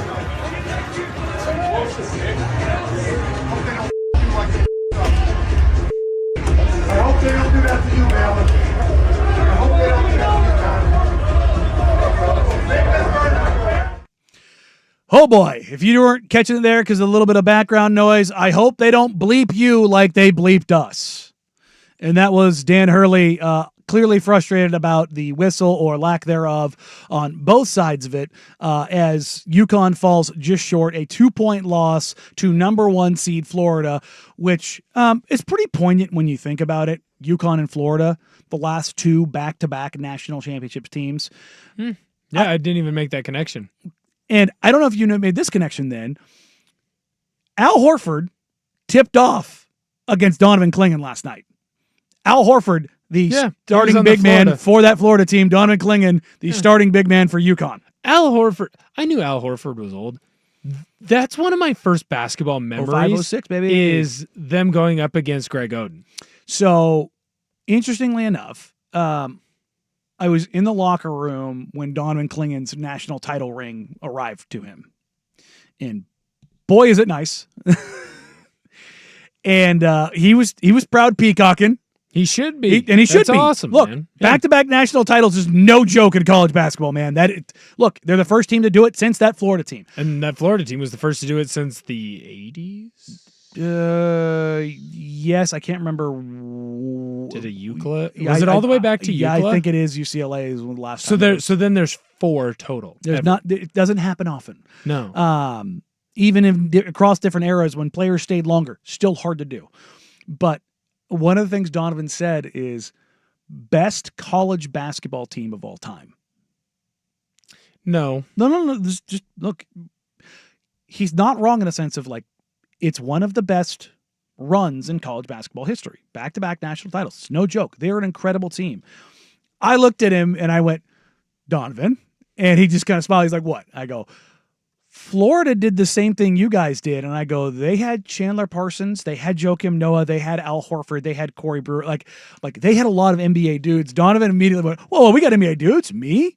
Steph? Like he started like Alex is going to be in the league. And at the time he was like, Liam will probably be there. And I'm like, yeah, okay. But I remember very specifically going, when you play the Celtics and you play against Al Horford, I want you to just kind of see who he is and what he is as a player. And we'll talk about that. And we got back after that trip and remember Boston gave it to them. Mm-hmm. And then again, last night, I didn't get a chance to talk to Donovan post game. So I will just say, this is my theory. There was a friendly back and forth between Al Horford and Donovan Clingan where they both kind of nodded and smiled right before tip-off.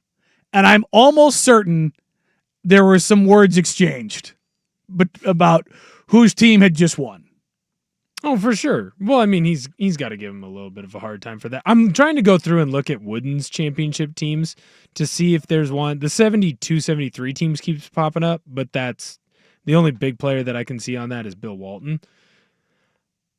I know a lot of people are mad at Dan Hurley right now. Is it lame the way that he handled the loss? Yeah, but show me someone who's classy in defeat, and especially at the very top. You know what I mean? Like, show me a good loser, and I'll show you a good loser. In the NBA, there is winning, and there is brutal defeat. There is no in between. Yep. That's the militant Heat culture, Lakers, Knicks, like that. That's where that stuff comes from. Because at the very top, you have to think that way. Show me a good loser, and I'll show you a good loser. Yeah. You know what I mean? And the other thing about it, too, for Hurley, when he was supposed to be recorded and when he was in front of the mic, he said the right things. Look, I'd rather have the guy do what he did there. Agreed. Show me the real. I'm not talking about the press conference. Show me the reel in the tunnel. And I see what you're saying. Show me the real. I don't want you to get there and give me the platitudes. Right. What's actually bad about this, and it's not the what Hurley did. There is now reports coming out about the SID for UConn going after the reporter that released that film and saying that they were in a spot that they weren't supposed to be. It's kind of Bush League. It's an open spot for reporters. Right. I get it. He's doing his job, and it's going to be better for that reporter in the long run that he got that. Yeah. I get it. And you're Dan Hurley, you just lost. Within a minute of losing, you know that dude is ultra competitive. This is why we want interviews after games, is because we want the raw. We want the real. We don't want the rehearsed platitudes. And bad or otherwise. He's the type of guy that I bet you when he goes back into the locker room before he goes and gives his press conference, fiery. One, yes, he's fiery, but two, I bet you he takes like 2 minutes of Zen or something where he's just like, I have to calm down so that I don't blow up. Because you watch it on the court. Look, Chauncey Billups said he doesn't really talk to his players post-game. Yeah, because he's afraid. It's a very simple message, good, bad, or otherwise. I don't want to get too high. I don't want to get too low. We don't do that immediately. He goes, I don't do that immediately, other than to talk about just some high-level stuff. Right. I want to go into the film. Well, and Hurley's also an old-school basketball coach where he's a red ass. He's going to be in your face. He's going to scream. I mean, they were up by 15 in the last national title game, and he literally stepped on the court and shoved a player because they were in the wrong spot. Not a good thing to do. Hand up, not a good thing. But I also think there's a tinge of Bobby Knight in there. But look, I love Hurley. Nothing's come out about it yet. Look, I love Hurley. I like Hurley. Don and Klingon last night, when I asked him about just UConn, Hurley, he goes, I will ride for Hurley always. I think his players would die for him. He is a coach that their players would die for. Because as fiery as he is, it's clear that he takes care of his guys. Absolutely. He puts his arms around them. Gives and he loves them. Yes, he cares about them. It sounds like he reaches out. And so while sometimes the picture isn't always the cleanest, I do think behind closed doors, based off what other people have said about him, he takes care of them. And also, he's great for college basketball. College basketball needs You need a heel. Well, and here's the thing. It's weird that he's the heel. When you look at some of the college basketball he's a heel because he's great. That's why he's a heel. But when you look at some of the other college basketball coaches, they should be a heel because they're actually garbage. You know what I mean? Oh, yeah. No. You know what I mean? There's plenty of that. It's a weird thing that he's the heel because at least right now, it seems like you're upset that he doesn't handle losing well. Could things come out later? I don't know. But right now, the biggest issue with him and the reason why everyone's calling him a heel is because when he lost, he was upset and he said bad words. Yeah. Oh, well. That's kind of weird. Yeah, I'd rather have a coach like that than a coach that's like, oh, shucks, we'll get him next time. Exactly. Coming up next, we're going to keep it in the world of college basketball and the coaching world. The coaching changes as teams have been eliminated. There are massive, massive changes around college basketball as the coaching carousel is already spinning out of control. Danny and Dusty, today, the Fan. Thanks for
The coaching carousel is spinning fast and out of control in college basketball.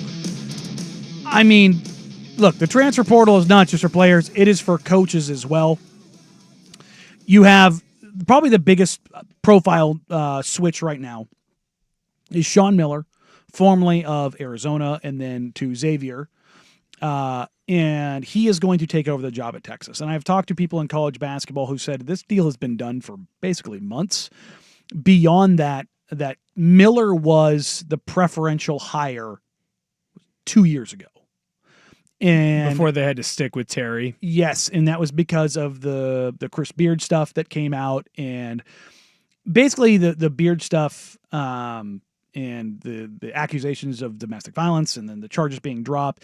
It became a political thing where a lot of the donors and boosters and alumni wanted something that was cleaner, and obviously Sean Miller with the FBI probes and everything else at Arizona, they just didn't have the stomach for that. So now they're coming full circle to Sean Miller coming from Xavier to Texas, who Xavier was also the team that knocked Texas out, blew the doors off Texas in the play-in game. Yeah, well, they had a great comeback in that. I just think that wherever Sean Miller goes, it should be written into his contract. If the other university that's taking on him is funny, he should have to wear a white shirt. Like that should be involved. Have him sweat through those shirts. Yes, he should have to wear a suit. He should have to wear a white shirt. He should have to sweat through it.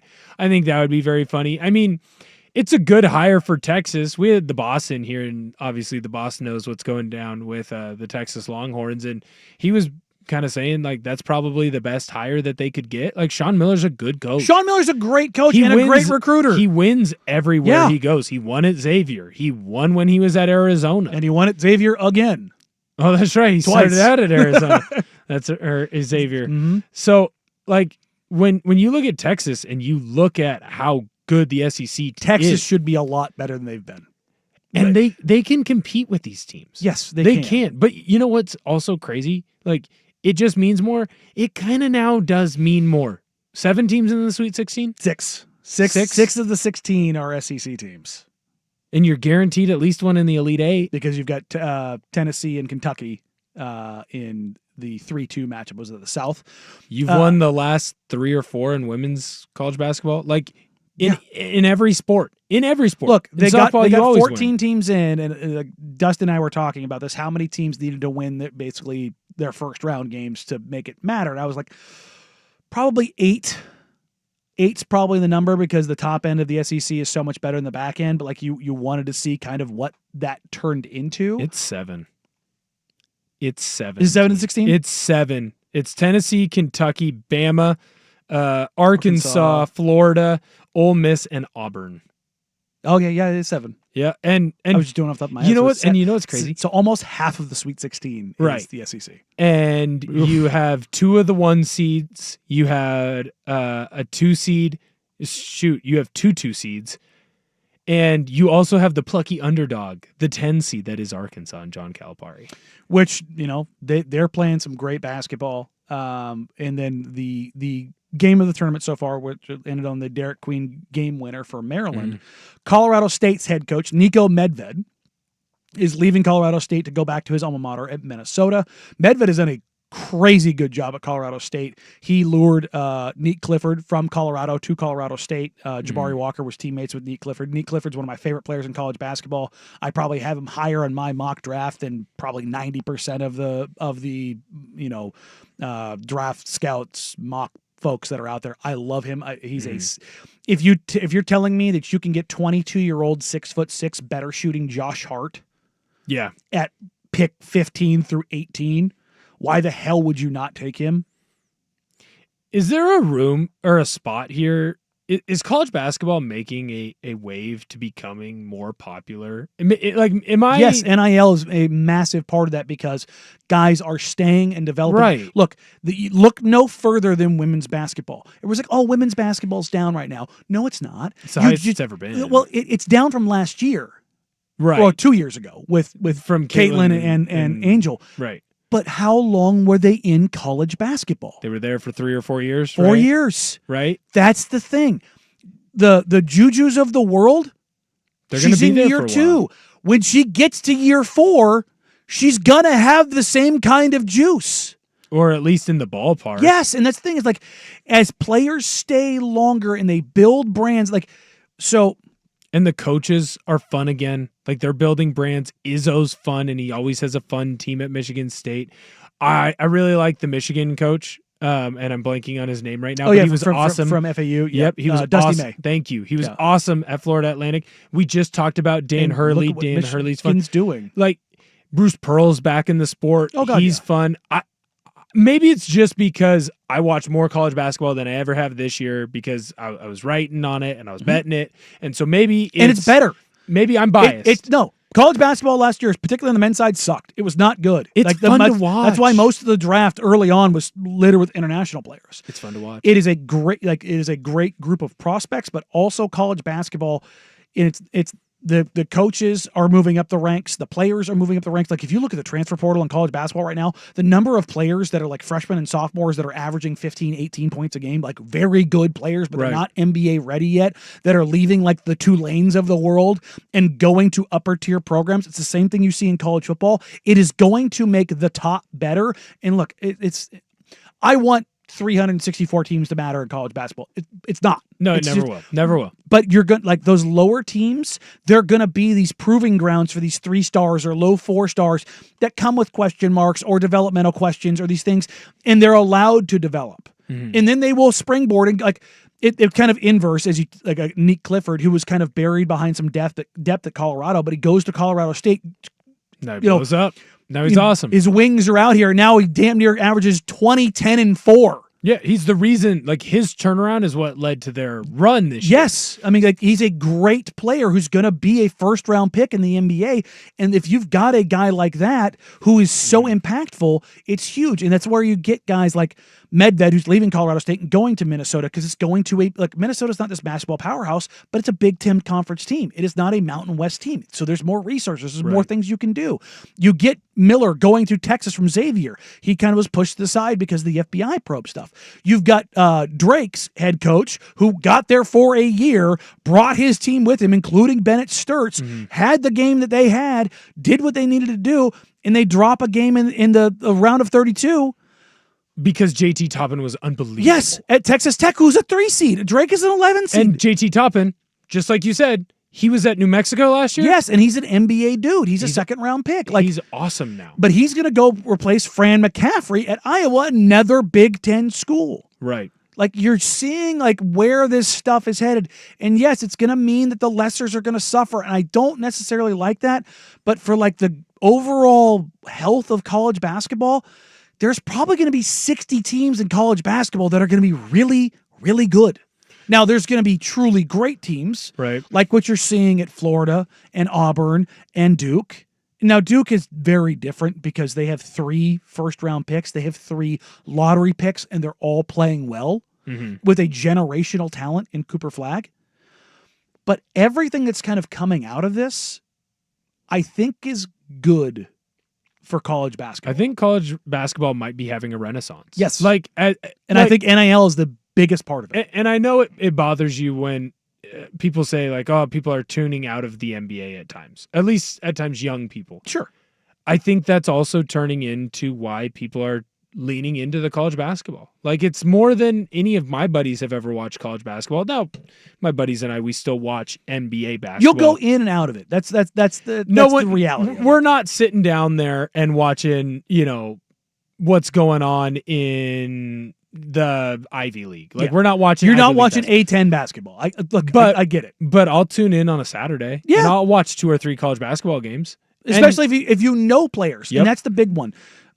Before we get into hour number 3, I was sitting around the table with a bunch of scouts, eating dinner. Was this Friday night? Yeah, it was Friday night because it was after the tournament, and I was rushing down there, and we knew Cooper Flagg was already. We knew he was going to go. Mm-hmm. And we're all talking about the same question: is there really a non-zero chance that Cooper Flagg comes back to Duke? And it's a very, very, very small chance, but the fact that it is becoming a real possibility in the sense of it being non-zero. We started like asking around the table, when was the last time the best player in college basketball? Not like he's an All-American who's never going to play in the NBA type, but like the dyed-in-the-wool first-team All-American, like, that's a dude. Leitner? Same school, white dude, Reddick. J.J. Redick, 2005. First-team All-American, came back for his senior year. Reddick. It's the last time, like, God, I hated him. Oh, yeah. But, like, you could make a case for J.J. Redick being the best player in college basketball. Yeah, it was him or Adam Morrison back then. That's what I remember. And remember, this is, to be fair, it's the beginning of me understanding sports. Oh, yeah. But I like, remember loving Adam Morrison and hating J.J. Redick. 20 years ago was the last time the best player in college basketball came back. And I don't. And I'm not talking about like the Luka Garza type again, like right. the All-American fringe NBA guy. Right. You're like, that's an NBA dude, and but it's right. because of the rule changes and NIL and everything else that kind of goes into all this stuff. I still say it's a 99.8% chance that Cooper Flagg goes to the NBA. Dude, I say it's 100. He ain't coming back. Look, man, it's a non-zero chance. That's basically everybody at the table all agreed. It's a non-zero chance, which 2, maybe 3 months ago was so far out in left field, like everybody would call you crazy. Right. And now everybody's like, it's not going to happen, but it could. Which that is such, like, I don't think people realize how far that boulder is being pushed up the hill, even for that small of a chance. It would be the boldest of bold moves. I don't see him doing it, even with the NIL, because the NIL would just move with him. Like the deals he has, he's on every commercial. It would move with him. The idea of going back and avoiding going and playing for Washington or Charlotte would be pretty funny, which is exactly where I want to start hour number 3, with the scourge of tanking and how some teams are getting around it and what the NBA can or can't do to fix that problem. In hour number 3 on Danny Dusty, 1080 The Fan.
Now, from the George McCoy at Warren Allen Sports Desk, a Sports Center update on 1080 The Fan. Jeff Rust with your Sports Center update. First on The Fan, the Trailblazers saw their 4-game win streak snapped yesterday by the number 2 seed in the East, the Boston Celtics. They wrap up their homestand tomorrow night, hosting the East number 1 seed, the Cavaliers.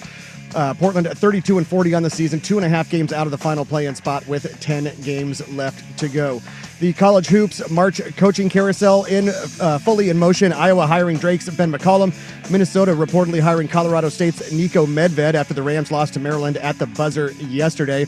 And Xavier's Sean Miller reportedly leaving to take the Texas job. Albert Breer of SI.com reporting Texas quarterback Quinn Ewers will meet with the Colts, Raiders, Cowboys, Jets, and Saints this week. Texas's Pro Day is tomorrow. More sports scores and stories in 30 minutes. I'm Jeff Rust from the George McCoy at Warren Allen Sports Desk. Hurt and missing work, insurance companies acting like jerks. Don't call your mom. Call George McCoy at warrenallen.com. More, please. Golf in the Northwest with Jason Swigart is back. Saturdays at 8 a.m. before the Sinner and the Saint on Portland's sports leader, 1080 The Fan. Portland, if you've ever wondered where to get your Blazers, Ducks, and Bees, it's right here on the airwaves of 1080. 1080 The Fan with Danny and Dusty. It's Danny and Dusty and Rust from noon till 3. Hour number 3 here on a Monday afternoon on Danny and Dusty. No Dusty. Will Ortner in. Jeff Rust behind the glass. Whether listening on 1080 AM, watching along on youtube.com/1080 in the fan or twitch.tv/1080 in the fan. We appreciate you. We love you. Thank you for hanging out with us on this wonderful, wonderful Monday. And I want to get to the scourge of tanking. It is a viable path in the NBA. And it is mathematically the best possible thing you can do. And if you're arguing against that, the math doesn't really add up. But Tim Bontemps and Kevin Pelton have an article out on ESPN right now. We brought Pelton on the show on Friday, and a lot of the analytic modeling stuff that KP does factors in basically like EYBL, college, and projection style metrics, right? Mm-hmm. And I want to have KP on specifically to talk about Cooper Flagg because him and I had texted back and forth, and the idea of generational prospects. The whole idea of a generational prospect is that they're supposed to come across once a generation. Like Victor Wembanyama is a generational prospect. Right. Fortunately for the NBA, Cooper Flagg is a generational prospect. And just how generational is he? Well, using the modeling that KP has, okay, these are the top number 1 picks by WARP, the wins adjusted metric that these guys have, or it should be the wins above a placement player that they project to. Okay, the top number 1 picks by WARP since 2000, and I believe it's 2005. His goes back to, but was it 2 weeks ago? The Sloan Analytics Conference, which is where all the dorks all come together. It's a big dork off. It's the smartest people in the sports world. Right. And this is where their work papers come from. They pitch and they get hired and work in black boxes for the NBA or the NFL, NHL, that kind of stuff. But one of the conversations was about, is Cooper Flagg a generational prospect? And according to the WARP projections of Kevin Pelton's, the number 1 WARP adjusted player, and then what factors into this is obviously the statistical outputs, but also age and projection. Number 1 is Zion Williamson. Yeah. Since the last 20 years. Well, I mean, he was the only person that has ever been able to stop Zion Williamson is Zion Williamson. Yes. When what he's been doing the last couple of weeks has been insane. But again, he's shown stretches at least that showed you that he could be that when he wasn't drinking too much Coca-Cola and eating too much and being fat around the wrong people. Number 2 on this list. And again, this is just number 1 picks. This isn't overall players. This is number 1 picks. Number 2 on this list is Anthony Davis. Number 3 is Cooper Flagg. Number 4 is Kyrie Irving. Number 5 is Blake Griffin. 6 is Andrew Bogut. 7, Greg Oden. 8, Karl Anthony Towns. 9, Victor Wembanyama. 10, Ben Simmons. How is Wemby 9? Is it because of the offensive game? Lack of data and being the third oldest player in this group. Because he came into the league at 19.3 years old. Okay. Cooper Flagg, as I believe the youngest overall player in this group at 18. He'll be 18. Yeah, because he reclassified. He's supposed to be a senior. Both him and Jeremiah Fears at Oklahoma State should have been high school seniors. Fears is the only player in college basketball younger than Cooper Flagg. I believe he's a November birthday. Cooper's a December. Incredibly young, and that's what made Oklahoma, what Fears is doing, make a lot of people go, "Ooh, he's a lottery prospect." Yeah, but the stats-based projection for Cooper Flagg basically says he's gonna be great. Like everybody I just listed out in there, Greg Oden's injuries notwithstanding, and Ben Simmons' craziness notwithstanding, every single one of these players has been phenomenal. And some people are like, "Well, Andrew Bogut," and I'm like, he was awesome. Andrew Bogut was a monster. He was awesome, and he was probably the final piece for that first championship in Golden State. Now, I do want to push back on one thing. Ben Simmons was awesome. Oh no, as I said, I wasn't putting Simmons in that because Simmons was incredible. Because like Oden, that was the craziness. That's all that is. Oden, you have to take out. Yeah, injuries. Ben Simmons was awesome in the league. Ben Simmons was a 3-time All-Star in his first 3 years? He was on the first team All-Defense. Yes, he was an All-NBA. It's all between the ears with him. It's not a talent production thing. Like we saw what he could be. He started caring about other things, or not caring at all. That's another discussion. But the whole idea of tanking is in that group. I mean, you look at these guys, and there's a real difference. Look, I think Paolo Banchero is going to be a very good player, but there's a very real difference between the projections of a guy like an AD or a Cooper Flagg or a Zion as opposed to an Anthony Edwards, a Paolo Banchero, and again, guys that are very good. Like those are all-star and potentially all NBA level players. But projection-wise, Cooper projects as, I can't remember this, projects as a Hall of Fame caliber player. Right. Which is an insane thing to say about a guy that's never played in the NBA. And that's what drives tanking in years. Nobody was really tanking last year. Not in the sense of like the egregious stuff. You're talking the Washington Wizards where they willfully out of the run gate. out. And you're now seeing the soft tanking that we're getting, where to avoid fines, the Scotty Barnes with the Raptors, Alex Sarr with the Wizards, guys that should be playing, that are playing 22, 23 minutes, and then they're not there to close games. Yeah, weird. They're resting. They're tired. I want to get more in this, but we're up against it. I want to dive into now that we kind of know why their teams are tanking. Yeah, what they can do to potentially get out of it, what they can do to change it, and the NBA's willingness to do so. We'll get to that next year on Danny and Dusty, Danny the Fan.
scourge of tanking is something that I think is not as forefront on the minds of the NBA as fans probably want it to be.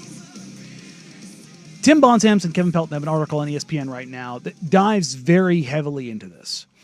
We mentioned on the show the other day, was it Thursday or Friday, the fix that I have heard that I think is the best, which is the assigning of lottery points.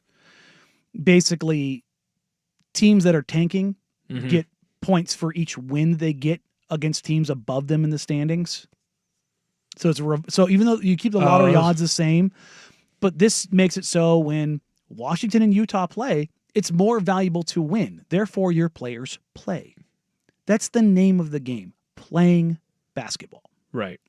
And that's from Keith. He does the Grit and Grinds podcast for the Memphis Grizzlies. Fast Break Breakfast. Great dude. And it's a great idea. He came up with this, I want to say, like 3 years ago. And it's an idea that actually does pop up in this article. These are the solutions that have been discussed amongst these are various executives in the league that are anonymous, but knowing Bontemps and Pelton, they're very highly placed sources.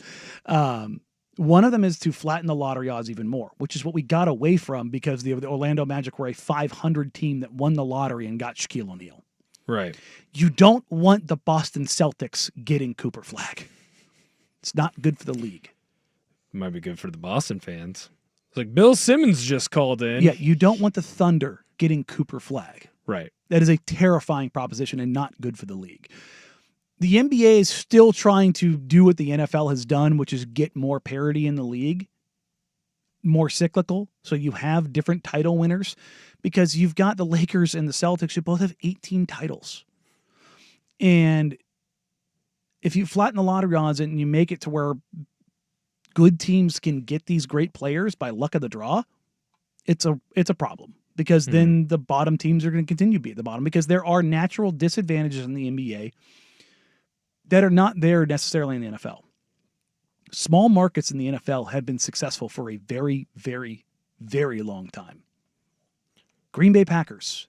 Right. Pittsburgh is not this massive market.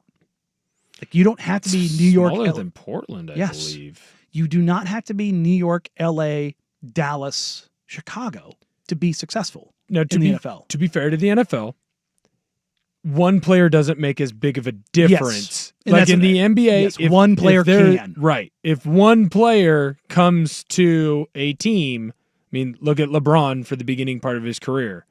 If LeBron goes to a team, they instantly become relevant. I mean, he's literally won a title in every organization he's been a part of, right? Like, shoot. I know Paolo wasn't on your list of guys who, projected as being an NBA Hall of Famer. He's on the list, but he's literally at the bottom. He's not on the top 10, right?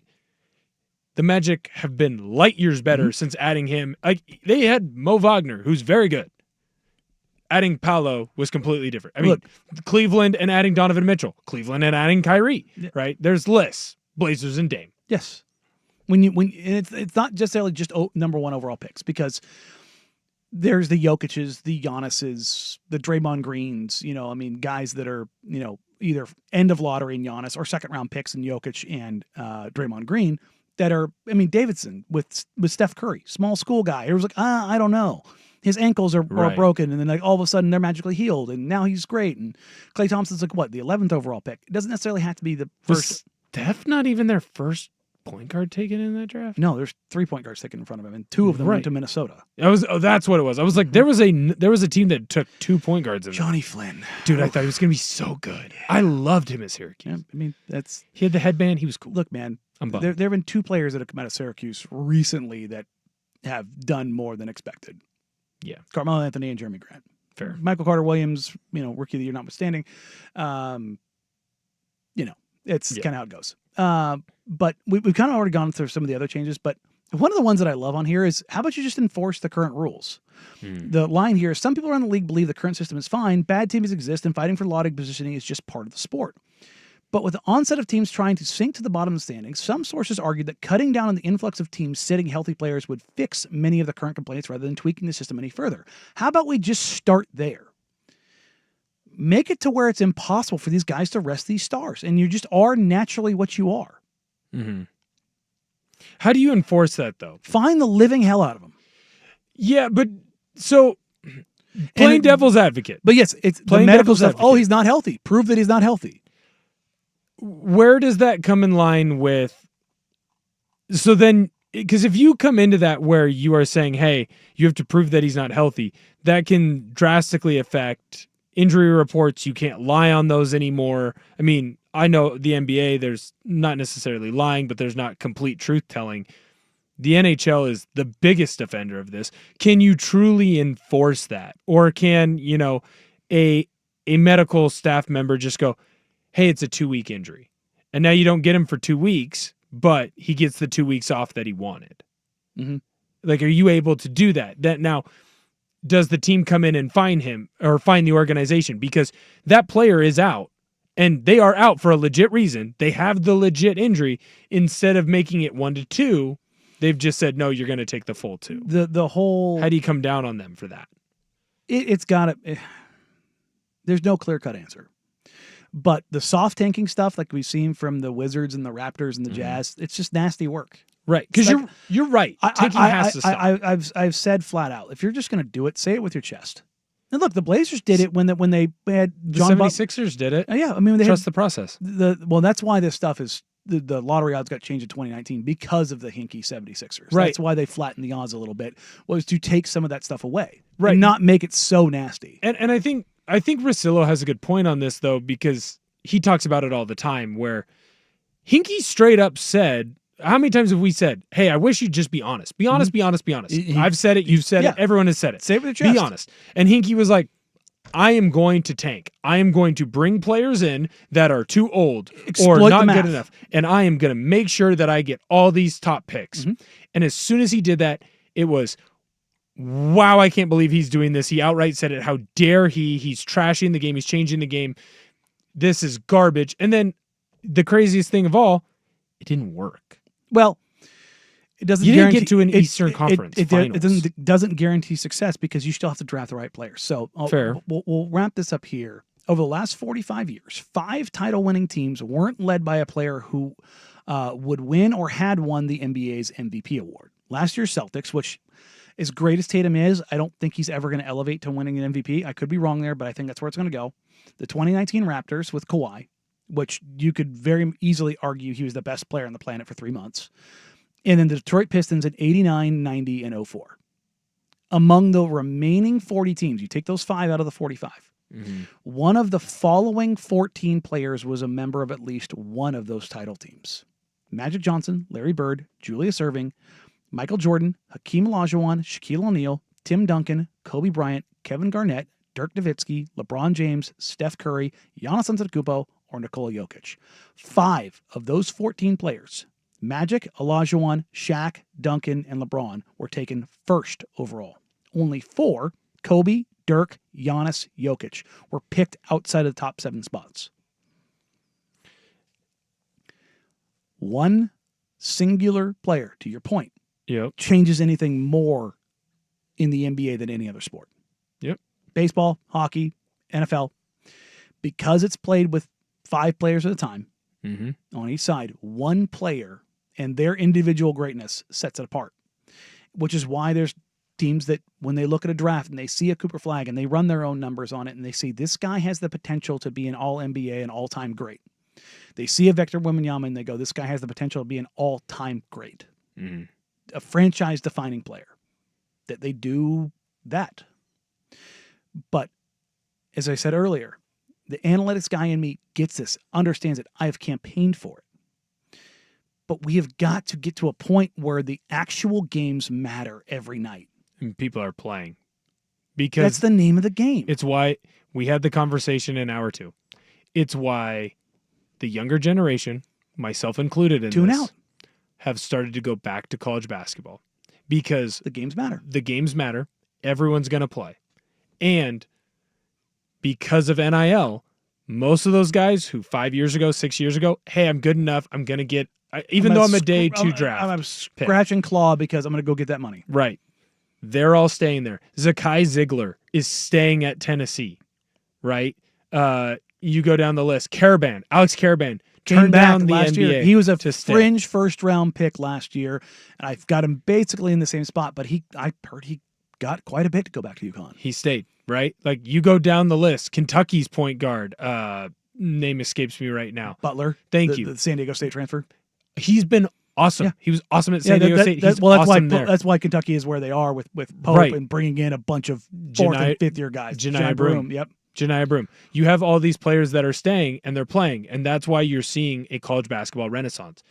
The coaches are fun. The college basketball players are staying. The product's better because guys are staying and playing. The games mean more. Mm-hmm. And when you look at the NBA, I have a lot of buddies that are like, now's when I start tuning in. Yeah. Because it's almost playoff time.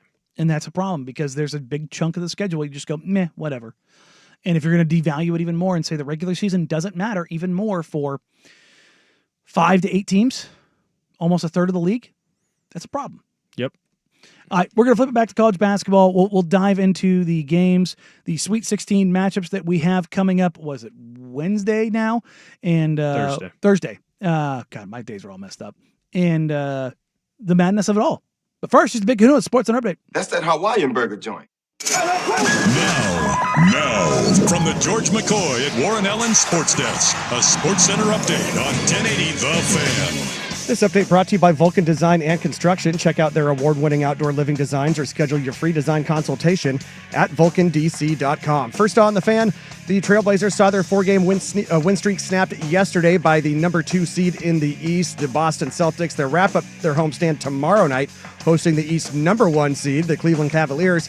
The Blazers 32-40 on the season, 2.5 games out of the final play-in spot with 10 games remaining. Maverick star Anthony Davis expected to make his return to the lineup tonight against the Nets after missing the previous 18 games with an adductor strain. The college hoops March coaching carousel is in motion. Iowa hiring Drake's Ben McCollum. Minnesota reportedly hiring Colorado State's Nico Medved. And Xavier Sean Miller reportedly leaving to take the Texas job. Albert Breer of SI.com reporting Texas quarterback Quinn Ewers will meet with the Colts, Raiders, Cowboys, Jets, and Saints this week. The Texas Pro Day is tomorrow. More sports scores and stories in 30 minutes. I'm Jeff Russ from the George McCoy at Warren Allen Sports Desk. Hurt and missing work, insurance companies acting like jerks. Don't call your mom. Call George McCoy at warrenallen.com. This is your home for year-round NFL coverage. The Odyssey app and Portland's sports leader, 1080 The Fan.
We did, in fact, have some good college basketball games this weekend. Obviously, the Maryland-Colorado State game is going to carry the day when you have a buzzer-beating game winner from Derek Queen.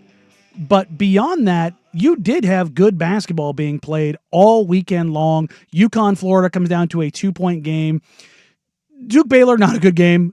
Duke had that one in hand. As soon as Amir got in foul trouble for Baylor, it started to unravel very quickly. VJ Edgecombe had himself quite a game, and I've seen and talked to scouts in the NBA that can see VJ Edgecombe end up going number 3 overall in the draft. But my God, is Duke an absolute unit. I mean, it goes without saying, we just talked about Cooper Flagg and his prospects going forward. Flagg had 18 points, 9 rebounds, 6 assists, and a block in 29 minutes on 5 of 11 shooting. Tyrese Proctor is kind of the unsung veteran, as it were, of the Blue Devils. In 31 minutes, 9 of 10, 7 of 8 from 3, 25 points. Con Knipple, just a ho-hum, 4 of 5, 2 of 3 from 3. I mean, they're obliterating teams. They're absolutely annihilating teams. Unbelievable right now with what they're doing. And you backtrack, 2 weeks ago is when, around today, maybe 3 weeks ago. 3 weeks ago is where he turns his ankle. Yeah. 3 weeks ago, in the first game of the ACC tournament, your best player turns his ankle. One of your better defenders tears his labrum. He's done. Yeah, Malik Brown's done. Yeah. This is not like this Duke team, what they're doing. They're not 100%. This isn't their full strength team. And they are running through their opponents. And I get it. They played Mount Union State or whatever their name was. Mount St. Mary's. Thank you. Yeah. Ran through them. But that's what you get as a 1 seed. You played Baylor, which they've been a very up and down team this year. They weren't what inconsistent you thought, offensively, right? for sure. You dominate them. Yeah. They're going to go up against an Arizona team, and I get it, man. Caleb Love kind of is a little bit of the Duke killer from back in his days at UNC. I wouldn't be that scared. They're a 9. I just had it pulled up. They're a 9-point favorite in that game, I believe. 9 points, and I'm tempted to take Duke. They're playing good defensively right now. When you look at them in KenPom, they have a top 1 offense. No one's better. The best offense in the country. Defense is 4th. We had Dave Bartu on Friday. They're unbelievable. We talked about or Thursday, and they are the only team in the country that is top 10 in both offense and defense. They're the only team in the country that's top 20 in offense and defense. And the thing that has ruled the day: defense wins championships, yada yada. Offense wins titles in college basketball. Period. Point blank. Guys who can put ball in hoop because you were vulnerable. See Houston, which is why they scare me, because they are inconsistent offensively, as good as they are defensively. And Kelvin Sampson has built himself a powerhouse at Houston. They are continually and always going to be good. Very much like how I believe Rick Pitino is always going to build teams. But they are vulnerable because in the half court, that is where these games are won. You're not playing, you're not forcing turnovers and getting out. And when you talk about teams that are Cinderellas that make runs, what happens? They rain down threes. Or a player starts shooting above what their percentage was. They're making baskets. When you look at, you're talking about those teams that went on big runs, the San Diego State team. Lamont Butler started hitting shots. But more importantly, he could defend as a guard in a way that those teams were not used to. I mean, his shot against Miami in the Final Four, it's the best Final Four shot that probably we've seen in the last 5 years, 10 years. I'm not counting the Villanova UNC title game, right? You take that one out, that's a title game that isn't one of the last 2 games. Yeah. It's unbelievable the shot that he hits in a high-pressure situation. By the way, he's still in this tournament. Yeah, he is, for Kentucky. And again, 7 SEC teams make it to the Sweet 16. Turns out the SEC was really damn good. Yeah, and honestly, one of the streakier teams in Arkansas made it. They look awesome. They got healthy at the right time. Healthy enough. Unfortunately for one I have at Rop, they went up against Kansas. That Kansas team wasn't good. No, they weren't. Cooper Flagg's the best defensive player in college basketball. Boogie Fland, the freshman point guard for Arkansas, is the best point of attack defender in college basketball. They just got him back off of a hand injury. He missed 2.5 months.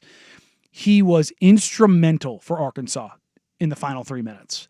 Every time Kansas tried to attack him, it was a deflection or a steal or a loose ball. It was 4 or 5 different possessions in the final 3 minutes where they attacked Boogie Flan, and Boogie said, "Nah, dog. Yeah. I ain't the one." Well, that's why it was such a big deal when he was hurt. That's why it was such a big deal when he came back. And they might get their second best scorer back for the next round. Like, people forget that. Now, I do think they run into the buzzsaw that is JT Toppin and what's going on at Texas Tech. I'm also going to have to hope and assume that Texas Tech goes back to shooting 3-pointers like they had all year long. Tell you what, they could not shoot. Liberty didn't do it. Right. Liberty didn't do it against Oregon. They couldn't throw a rock in the ocean, but that's the volatility of shooting when you're talking about college especially when basketball. you get into the big arenas. Yes. When you have teams that are not used to playing in a big arena and then they have to play, how does it affect their shot? But what I think is the most fun about this Sweet 16 is that as chalky as it has been, it is a Chalk good... means you're getting the better teams, though. It's a good thing because of that. The matchups, when you run down the list of who is playing and the games that you are going to get, even like the worst game that you're going to get. 12 of the 16 teams are top 4 seeds. Right. And you can make the argument. The worst game that you're going to get is the 3-10, Texas Tech versus Arkansas. That's John Calipari. And this is his 4th team he's taken to the Sweet 16. And you're getting high-end talent. You're getting a Texas Tech team that finished 2nd in the Big 12? I believe so. They're a good team. Yeah. You know, BYU is electric this year. They run the ball up and they chuck. Alabama runs the ball up. The other thing, every style is different. Alabama runs up the ball and they chuck. Florida, Kentucky, Tennessee is going to be the rock fight of rock fights. And you have one of the best defensive teams in the Right. country, a very heavy upper-class team against a Kentucky team that is nothing but upperclassmen that was brought in by Pope when he took over Kentucky for Cal. and they want to play fast. And for a Pope team, they actually play pretty good defense. That Williams kid was the difference in that Illinois game. Like, he was awesome. I mean, look at the matchups that you have. You have these are your only upset matchups in the quote unquote upset of not being a 1-4 or 2-3. Right. Your upset matchup in the South is number 1 Auburn against number 5 Michigan. Yeah. Okay. A Michigan team that won the Big Ten tournament. A Michigan team that has a bunch of dudes on it. Okay? A Michigan team that people were upset weren't a 3 seed. And you're talking about Bruce Pearl against Dusty May. Great coaches. Ole Miss and Michigan State. So instead of a 2-3, it's a 2-6. Ole Miss is coached by the aforementioned Chris Beard. Michigan State is coached by Tom Izzo. Your 2-6 in the East, BYU, Alabama. And that BYU team chucks. And they were hitting all sorts of threes. Now, can they be volatile? 100%. Yes, Diego Demon is you're going, which version of him are you getting? And when you shoot that many threes, it can go cold. And when it goes cold, it's bad. We saw it last year in the tournament when they played Duquesne, right? They couldn't hit the broadside of a barn. Now, they're playing an Alabama team. What's Alabama under Nate Oates known for? Running fast, chucking threes, or chucking alley-oops. It's dunks, layups, or three-pointers with them, and they're going to go fast. They have a similar volatility issue where there's a chance that everyone's hitting their shots, and this game is awesome. There's a shot that no one's hitting their shots. And if that happens, that could be just as fun because it's like, who's going to make the last bucket? Who's going to make the bucket that gets you the victory? The only other upset special that you have in here is coming out of the West, Texas Tech 3 seed against 10-seeded Arkansas. Right. This thing is about as chalky as you're going to get. Right. And this is an Arkansas team. Again, John Calipari is their coach. And if every player didn't get hurt, remember, when he got to Arizona, they couldn't have practice. People had either transferred out to go and leave with Muss, or they were hurt. Like, it's one of the more impressive coaching jobs that he's ever had. Yeah. And that's the thing is that you notice from the teams that kind of push through. Obviously, the 1 seeds they're all there. Not shocking. Everybody kind of, I think, for the most part, most people had at least 3 1 seeds making the Final Four. And there were some tests. Florida got tested. Auburn got tested in the first half. Houston got tested late. Played with their food with Gonzaga. Yep. I mean, Duke's just been Duke. But again, look at the teams that are remaining. It's offense and it's coaching.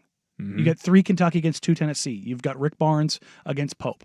Houston and Purdue. You've got Painter against Sampson and you've got multiple NBA prospects on both sides. Painter's one of my favorite coaches in all of college basketball. See, I'm the opposite. He drives me nuts. Oh, he's one of the best and the brightest. I'm not disputing that. I don't like the style he plays. Okay, that's fine. That's fine. I'm not disputing. It's obvious that he has success. I don't like the slow style. I don't like that when Edey was there, it felt all game. Yes, and it felt foul baity at times. Sure, it's flipped because they have Braden Smith now, who's not Zach Edey, and he's a small guard, and they're chucking. Yes, and so I get it. He makes his adjustments to his players. That's kind of what he does. I'm wrong. I know I'm wrong. That's where I stand. It's okay. Look, it is what it is. But this is, as much as we want the Cinderella runs, and I wish we did have a better one. Yeah, our best Cinderella left is Arkansas. Well, but again, that's what makes this fun, I think, in a different way. Because we always want the Cinderellas. But you know what sucks? On a Elite 8 Saturday or Sunday, when you don't have the juice, St. Peter's gets blown out by 40. Mm-hmm. That sucks. Yeah. That isn't fun for us. What game in here feels like it's just like, look, there's spreads and then just there's feel. What game in this feels like it's going to go sideways? Where one team gets blown out? Do you see a game? Because I don't. Because I think Arkansas can be game against Texas Tech. I see the possibilities. So BYU, Alabama, if either team isn't hitting. Because both teams are volatile. But you're talking about like what if? But if you're talking about just like straight up looking at them. Just average outcomes for teams. I think Duke, Arizona could get out there. That's the one. I think Duke, Arizona could get out there. I think maybe Houston, Purdue, only because Houston is so physical. I picked Florida to win the title because I did not think Cooper Flagg was going to return until at least this game. That's why I took Houston. With Cooper Flagg back, if I could redo my bracket, because I have Florida playing Duke in the championship. Yep. I would flip. Same result, but I would flip the teams. Yeah, no, this Duke team looks like a wagon. Doesn't mean they can't lose. But with what they've been doing, if you're not picking them to win, I don't know what you're looking at. Or you're trying to zag. And I appreciate a zag. My bracket has Houston winning. Why? Because they fit all the metrics in KenPom that can get them the victory, and not as many people are taking them because they're all taking Florida, Duke, or Auburn. That was my zag. And if you're zagging, that's fine. I can get behind that. When we get back, we'll wrap up today's show with a little tribute to the best grill of all time. It's time for Legends of Hoop, an inside look at the college basketball championships. Brought to you by Legends Casino Hotel, within winning distance. Gillespie looking to throw it in. Gets it up top to Queen. Dribbling left. Big step down the lane. Runner for the win. Banked it in! He banked it in! He banked it in! And Maryland has won! Maryland is going to the Sweet 16! There we go. Courtesy of Westwood 1.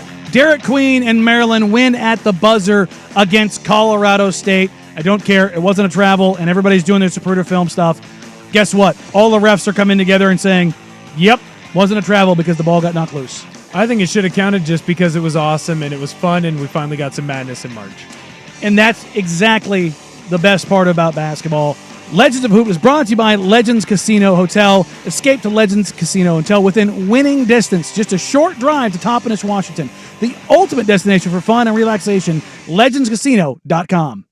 Thanks for making the fans' annual basketball party a winner. We love your support. Thank you. Thank you. To support us and drinking on the company dime. George McCoy at Warren Allen Attorneys at Law presented Fan Madness at the Stadium Sports Bar at the A&A Sportsbook. Hurt and missing work? Insurance companies acting like jerks. Don't call your mom. Call George McCoy at warrenallen.com. We'll see you next year for Fan Madness with 1080. It was electric. The Fan.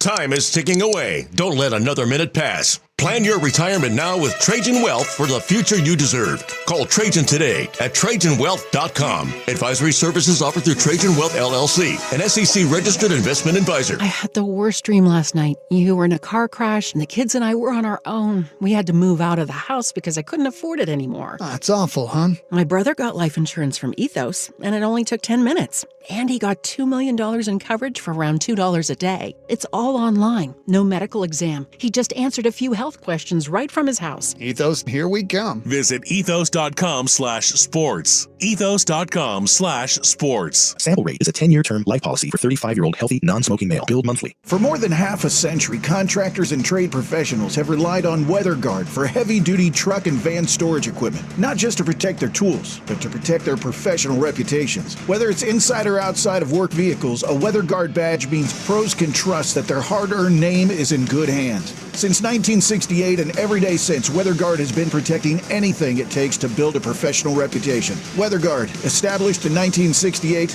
proven every day.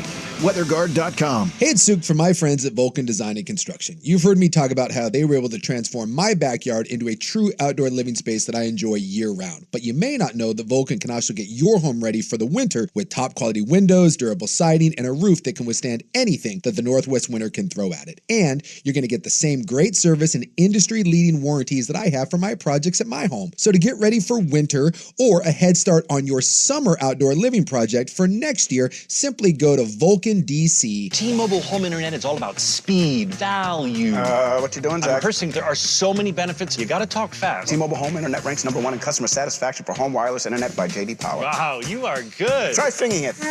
T-Mobile has price lock. They won't raise your rate on internet. Hulu and Paramount Plus on there.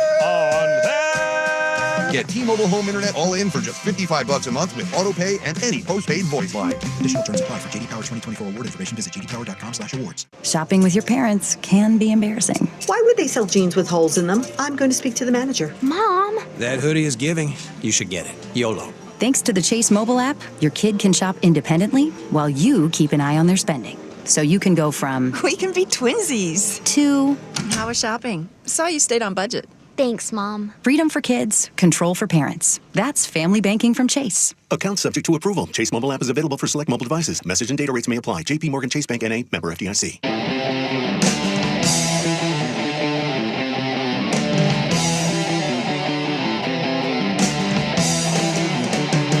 Danny and Dusty on the Odyssey app and 1080 The Fan. The sports world lost a legend in the ring and on the grill. George Foreman, unfortunately, passed over the weekend at 76 years old, but his grill will live forever. Why? Literally. Because it is unbreakable and it doesn't have an on-off switch.